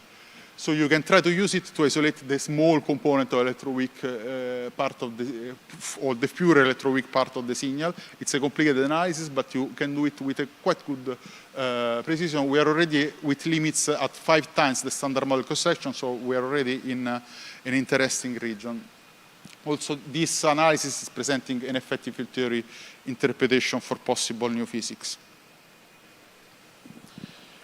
Single top plus X merges the interesting things of single top and associated production. There is a new result by CMS on TWZ using 3 lepton and 4 lepton events. This is interesting because you are sensitive, for example, to TWZ vertices like this one. And here the problem you have typically is to isolate this from TTZ, which has somehow similar signatures in the detector. And with an improved analysis, which is adding also run 3 data and is using machine learning techniques which are quite advanced, CMS was able to observe this process with almost 6 sigma. So this is a super interesting result. You can look at photons then, in addition to top. There are 2 results that I'm covering here on the slides. One in the lepton events from CMS, where the focus is on trying to separate photons that are coming potentially from the top from photons that are coming from the decay products of the top, because the first case is more interesting for beyond standard model physics interpretation, and there are cross-section measurement for different variables. But then there is a new result with a simultaneous measurement in the lepton plus the channel of TT bar plus photon and single top plus photon, resulting in measurement like this one for the two processes. I want to briefly mention that in a slightly less recent but important result, Atlas specifically searched for TT gamma gamma, which is a very small process, 3 per mil of TT gamma, so it's a difficult one, but this was observed with more than 5 sigma. 4 tops are one of the topics. This is a production which is a mixture of QCD and electroweak. Has been observed in channels with 2 enzyme leptons or 3 leptons. There is a new result from CMS with the first study with hadronic taus, selecting events with 1 hadronic tau and 0, 1, or 2 leptons, with machine learning BDT analysis actually used to discriminate signal from background. Signal is in blue here. And to extract a cross-section with a precision which is at the same level, for example, what you can get from single lepton measurements. This is an interesting channel also in view of possible signatures of new physics which somehow have a preferred interplay with third generation because you have the taus here. And then you can go to 3 tops. Again, odd number, electroweak. This is super rare in the standard model, never observed. There is a new result by CMS with the first search in 1 lepton, 2 leptons, and multi-lepton channels using several machine learning-based techniques for reconstructing the tops, for signal background discrimination, for background estimation itself. This is a very interesting application, in my opinion. And the limits are set in this case at the level of 1 order of magnitude more than the standard model cross-section. I want to very briefly mention, I'm not covering searches in my talk really, but there is a new search by CMS that shows how important it is to take into account in a correlated way 3 tops and 4 tops production, because otherwise the two can get, the two are very correlated in searches for physics in these topics. Okay, let me conclude my talk with a short mention of effective field theory interpretation. This was discussed before. I will not cover this again. You have an expansion of the standard model Lagrangian. You set limits to coefficients of operators. You can do this in different ways. You start from the precision measurement that I presented earlier and you use them to set limits. You can do the dedicated analysis.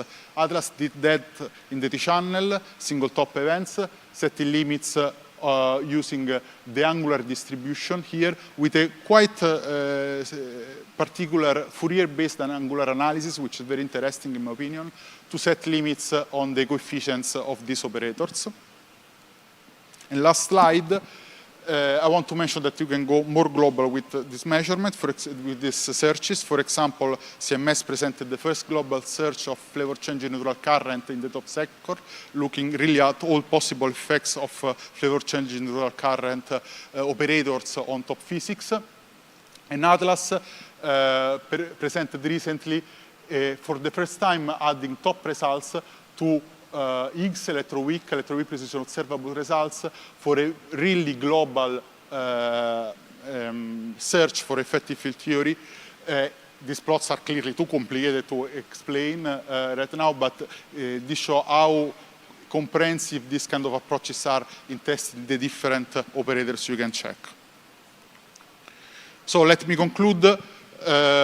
We have an unprecedented statistics available, and we are using it, and we will continue to use it to really study in all details of physics, not only to get the maximum knowledge we can from the current dataset, but also to prepare the way towards high-luminous LHC and future colliders. I want also to thank all the speakers of the parallel session for the great talks that are covering the analysis that I discussed in much greater detail. Thank you.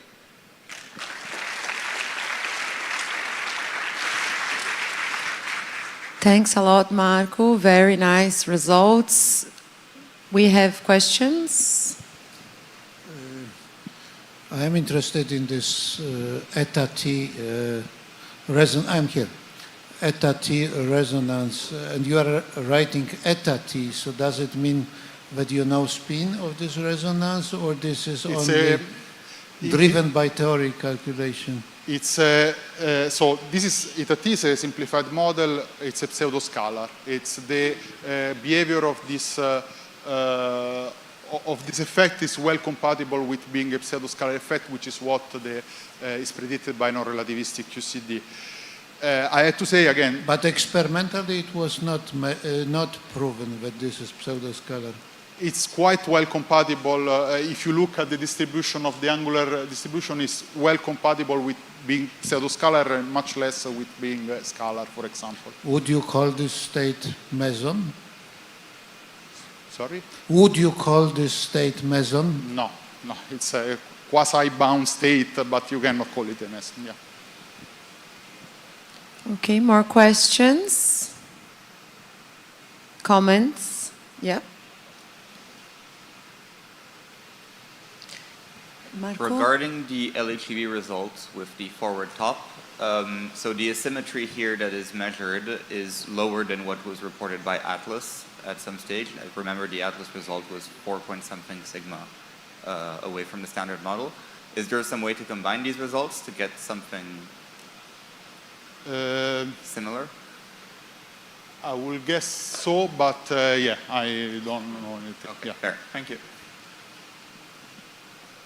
I think we have time for more questions. Yep. Hi, question. So, Close.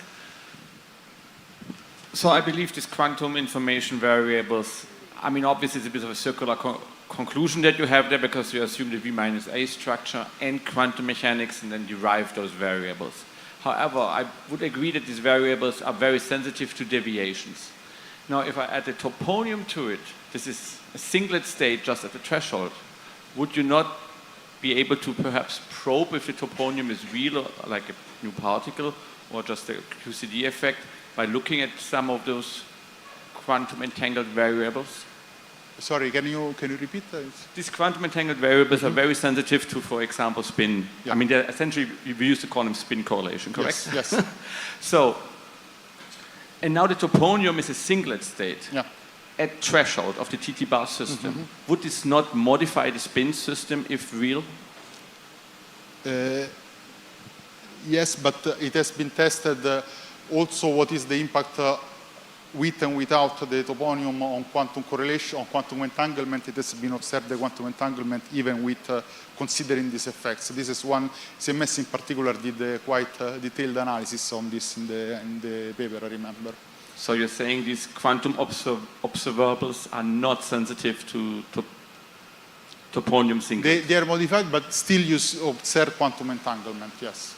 Okay. Okay. Okay, let's move on. Yeah, so let's thank Marco again.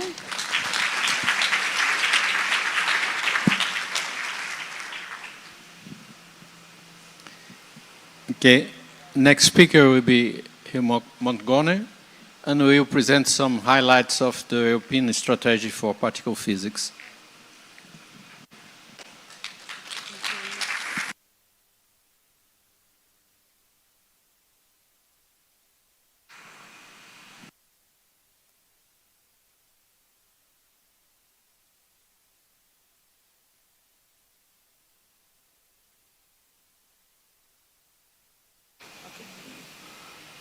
There's so much new technology that I'm not sure you're listening to me or the technology. So I'd like to thank the organizers for giving me this invitation.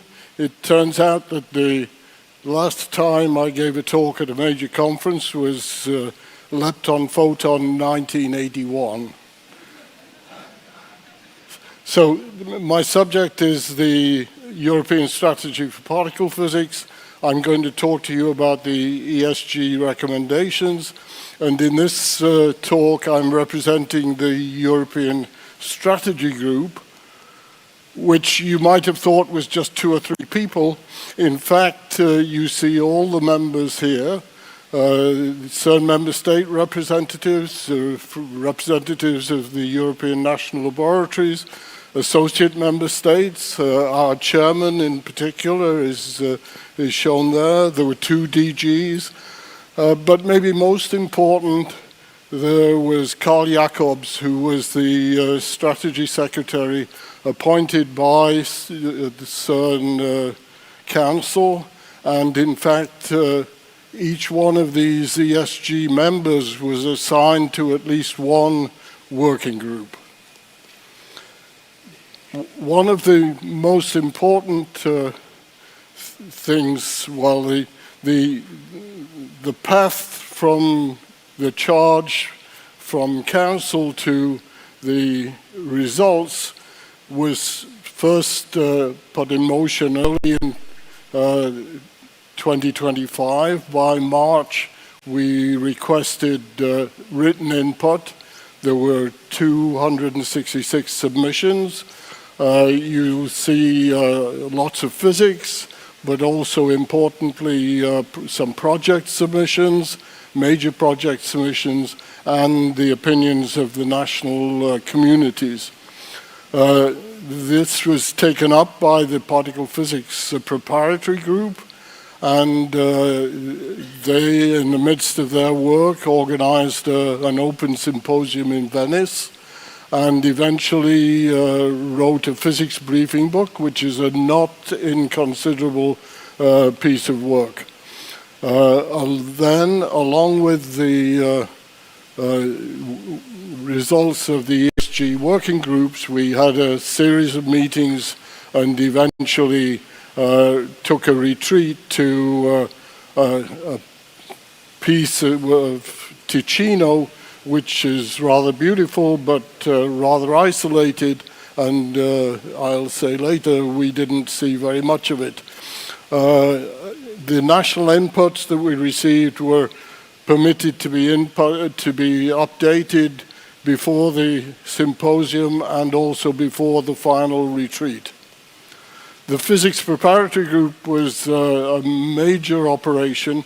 Here you see the conveners, co-conveners, and scientific secretaries who led groups of about 12 physicists. There were also members from Asia and the Americas, including Rogerio Rosenfeld. And the amount of work put in by these teams, not just the leaders, but dominated by the leaders, was quite enormous. The results of our work, written and finalized, all the recommendations in Ascona with everybody present, were presented then to the CERN Council and were released as products of the ESG on the 12th of December, at least the recommendations. We then produced a deliberation document which had a few more details, but the recommendations into context, and we also released the ESG working group reports. The first 2 of these are available in French and in English. So the charge to the strategy, the remit as it's called, was defined in June 2024 by Council. The aim of the strategy update would be to develop a visionary and concrete plan that greatly advances human knowledge in fundamental physics through the realization of the next flagship project at CERN. This plan should attract and value international collaboration and should allow Europe to continue to play a leading role in the field. The strategy update should include the preferred option for the next collider at CERN and prioritized alternative options to be pursued if the chosen preferred plan turns out not to be feasible or competitive. The strategy update should also indicate areas of priority for exploration complementary to colliders, for other experiments to be considered at CERN and other laboratories in Europe, as well as for participation in projects outside Europe. So the work of the working group 2A was to assess the projects. They were helped in this work by co-opting 4 experts, Freddie Baudry, Reinhard Brinkmann, Norbert Holtkamp, and Lenny Rivkin.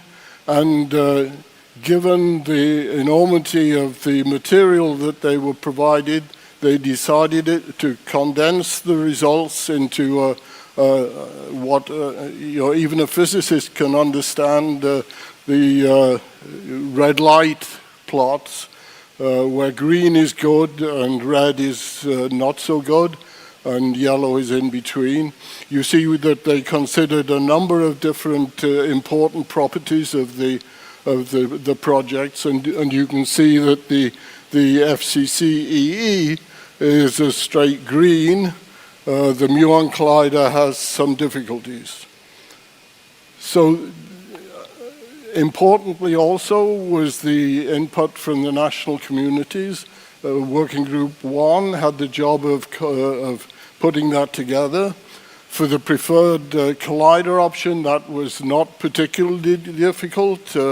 It was almost unanimously FCCEE. Interestingly, in the preferred alternatives, that same project appeared again as the most popular, along with a little less, the linear collider and the LHC as the interim projects, that's to say LEP and LHEC. So having seen the preferred alternative appearing as a D-scope, as an FCCEE, we asked the question within the ESG, what could that be in terms of a de-scoped FCCEE? For example, to reduce the cost. The de-scoping scenarios that we came up with included removing the ability to go to the top quark threshold. That was worth 1.25 billion Swiss francs. Constructing 2 rather than 4 interaction regions. That was worth nearly $1 billion. And decreasing the RF system, which is a little less. Those measures would approximately come to 15% of the total cost. The luminosity would be scaled appropriately, and we went back to the project, Michael Benedict and Frank Zimmerman, to ascertain those numbers. From the physics point of view, the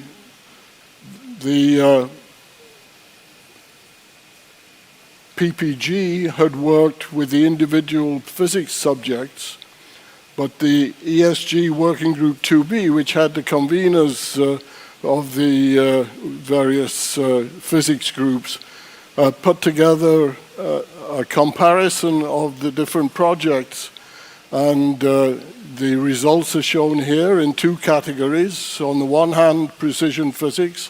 On the other hand, BSM physics. You see the physics topics considered, blue for precision, reddish for BSM, and the heights of the columns indicate high is good for the different projects, and approximately along the horizontal is the time scale that you would have to wait to get the results. Of course, top was the combination of FCCEE with FCCHH, but for the lepton colliders, FCCEE was quite clearly the winner in both the precision and BSM physics. Now, an alternative approach put together by Jorge de Blas, Monica Dunford and Gino Isidori. Jorge and Gino are in the audience, so when I got stuck, they got to answer the questions. They sliced the physics landscape into 16 different sectors, sensitive to Higgs, electroweak, top, flavor, QCD, and high-energy observables. They then compared all the colliders in all the sectors. They used high-lumi LHC as a reference, and they looked at the improvement factors using a gray scale. If you didn't do any improvement on high Lumi LHC, you just got 1. If you were top of the line, you got 5. The results are shown here. Again, the FCC, EE, and HH clean it up, completely white, cover everything. FCC, EE is substantially white, but has some areas of a little weakness. De-scoped, which is down in the bottom right-hand corner, the performance is reduced with respect to FCC, EE, but it remains better than, for example, the LCF 250, which is shown bottom left. So then, having delved into the details in the briefing book and then the comparison of the projects, then we tried to pull it all a little higher and back to the traffic light scheme with a little more granularity than before. We tried to compare all the different machines, FCC, EE, de-scoped FCC, the linear collider options, LAB3, and LHEC. We compared the precision physics. You see the scores, BSM, you see the scores. We compared with respect to a putative CEPC, and you see that the FCC is the only one which is competitive there. We looked at the technical readiness, and we looked at the cost. The timescales are approximate, but are indicated there. And we then, in the right-hand column, looked at the path to 10 TeV. The physics came from the working group 2B, the technical readiness from working group 2A, and the construction costs came from the proponents, and they only include the piece of the experiments that might be anticipated to be paid for by CERN if you were to use the current system of assignment of costs. But it's again clear where the thinking is heading. So we were in Ascona for a week. The photograph was taken at the end of the week, and we are all pretty well still standing. However, I must say that the previous time that I'd had such an intense week was when we were coming out with the observation of top at D0. That was, I was a lot younger at that stage, and here we certainly had a lot of intense discussion. All the recommendations were finished before we left. So, the electron-positron future circular collider, FCC-EE, is recommended as the preferred option for the next flagship collider at CERN. A de-scoped FCC-EE is the preferred alternative option for the next flagship collider at CERN. Although the suggested de-scoping measures would have significant impact, nevertheless, the de-scoped FCC-EE would provide a very strong physics program and a viable path towards high energies. If you build the FCC-EE, you build the tunnel. At this stage, without knowing the reasons for which FCC-EE might not be feasible, we did not rank any other options. So a little bit more perspective. It's clear that the FCC stands out as the unique option that offers both a concrete plan, outstanding physics, and a path to the future. It would maintain European leadership in particle physics. There's an enormous, I'm not sure whether you can rank consensuses as large consensuses, small consensus. There was a consensus that was reached in the particle physics community and beyond. There's no convincing alternative concept as Plan B. with both physics, competitiveness, and path to 10 TeV. In the case that the FCC should be financially not feasible, a de-scoped FCC is clearly preferred. All possible efforts, so the conclusion then is that all possible efforts should be made by the CERN Council and CERN management to explore if FCC-EE or a de-scoped FCC-EE can be realized, and they get until about 2028 to do that. If not, we would need to go back to some form of strategy process. We would recommend a lightweight one to choose where to go. Now, it's fine to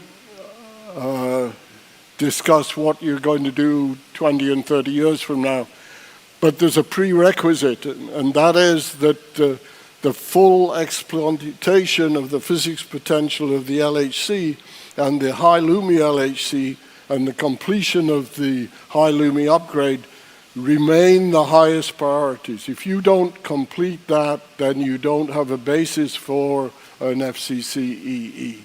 And I think the challenge is with the new DG sitting here. He's got to try and get beam before he finishes and into 2 detectors that are working, at least 2, hopefully 4. I would also like to point out that the unique ecosystem of particle physics research centers and universities in Europe should be further strengthened in order to address the objectives set out in the strategy.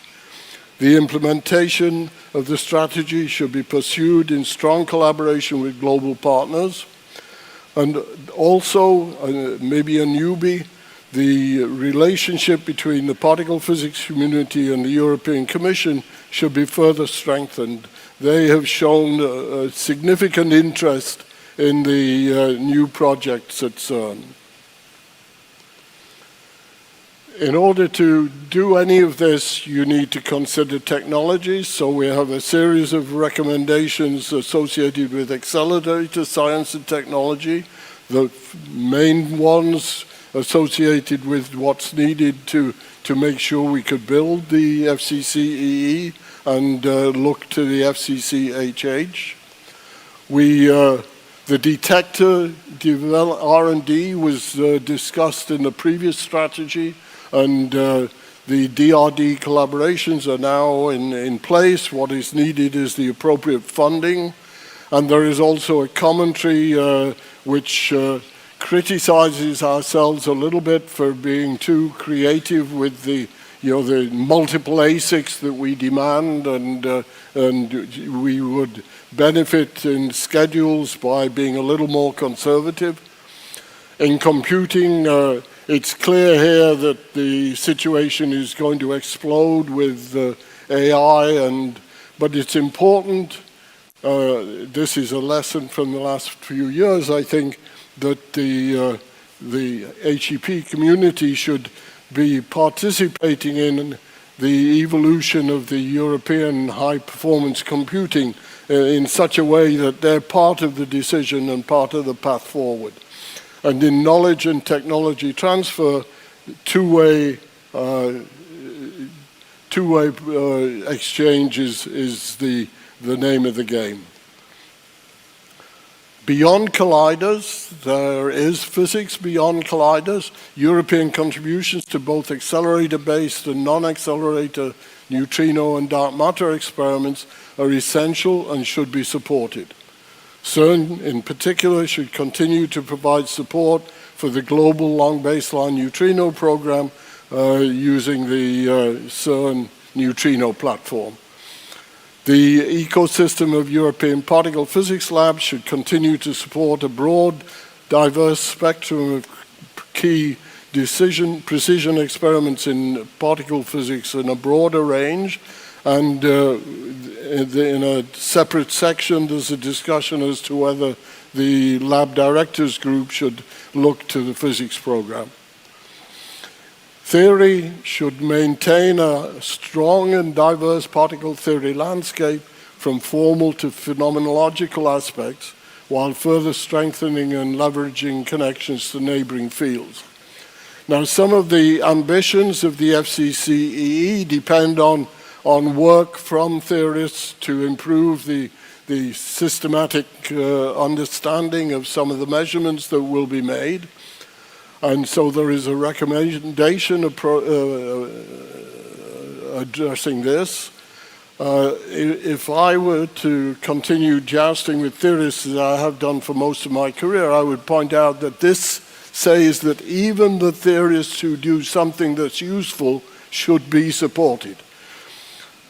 I didn't get a laugh, so it clearly went over a lot of people's heads. So I don't have time to go through everything. There were other working groups which talked about the project implementation, cooperation with large particle physics labs in Europe, synergies with the neighboring fields, with APEC and NUPEC, the sustainability and environmental impact, which was discussed early today, and we had a working group report on public engagement, education, communication, social and career aspects. So, and just in case you haven't yet got the message, the electron-positron future circular collider is recommended as the preferred option for the next flagship collider at CERN. A descoped FCCEE is the preferred alternative option for the next flagship collider at CERN. Now, strictly speaking, that's all I'm allowed to say. However, I think it's now common knowledge that CERN Council adopted the recommendations at their meeting in Budapest in May, and it's now to the CERN management to execute. Thank you very much.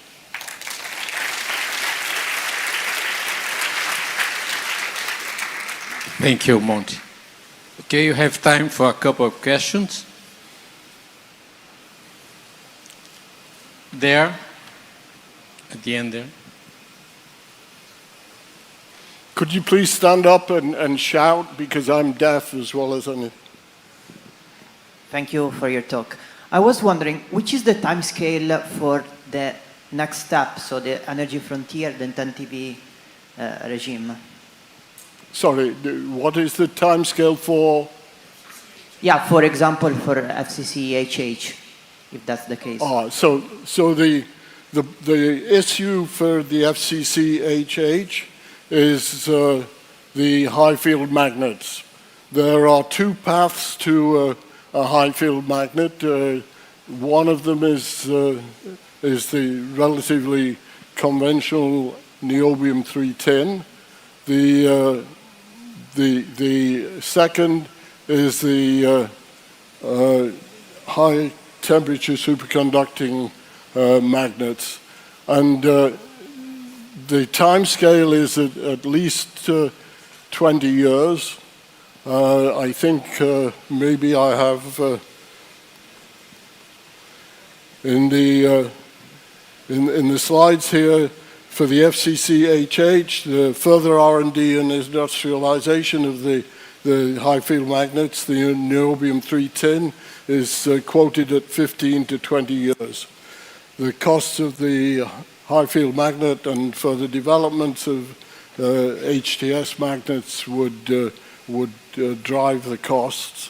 There is a thought that maybe with niobium-310 you can go to 85 GeV for HH, which would be in this 20-year time scale from.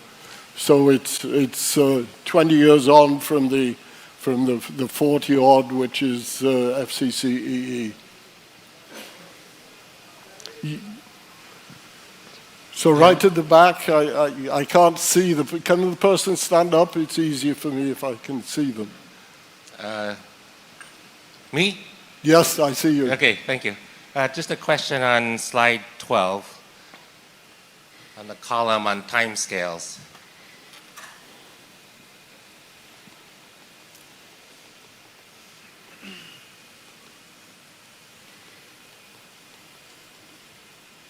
Yeah. So I just had a general question first. How are the end dates and those timescales determined? And then a specific question, I'm just curious why LEP3 is the latest starting, whereas I would have thought that would have been something that could get off the ground earlier than some of the other options. So there are 2 points to make there. First of all, the timescales were those submitted by the proponent groups. So the working group that we had did not rework, redo, did not do their own schedules. That would have been too much to do. So these timescales are coming from the projects.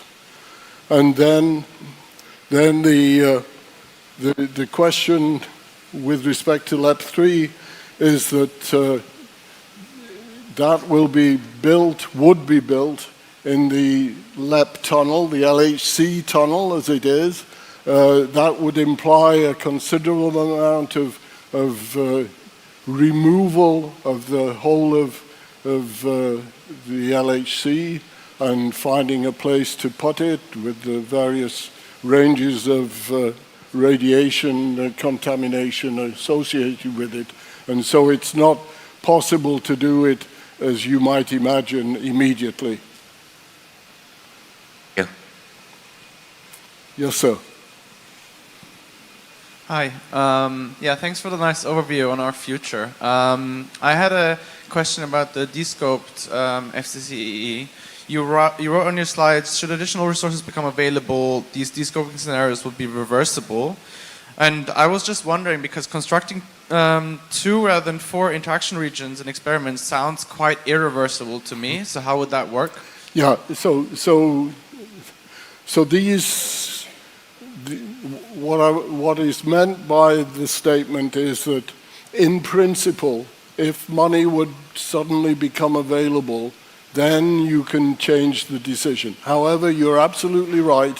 Whenever you put for a project to put together a de-scoping situation, the only ones that are really effective are the ones where you can do them immediately. The only ones that you can recover from are the ones which are relatively light. So the classic example was that if you look at the history of LHC, then LHC had a plan to do an option with missing magnets. And then when the US decided not to build the SSC, then that use of the potential money from the US was used ostensibly to fill up the ring with the extra magnets. So you're absolutely right. How much you can actually exploit of the de-scoping, and how well you can re-scope depends on when you are able to understand that you have the resources to do it. The top quark would be easier, because in any case that in the current planning is meant to be a second step, whereas, as you point out, digging the hole in the ground is probably something you have to take a decision at the start of the project. Thank you very much. I'm afraid the time is up, coordinator. So I think we'll thank again Monty.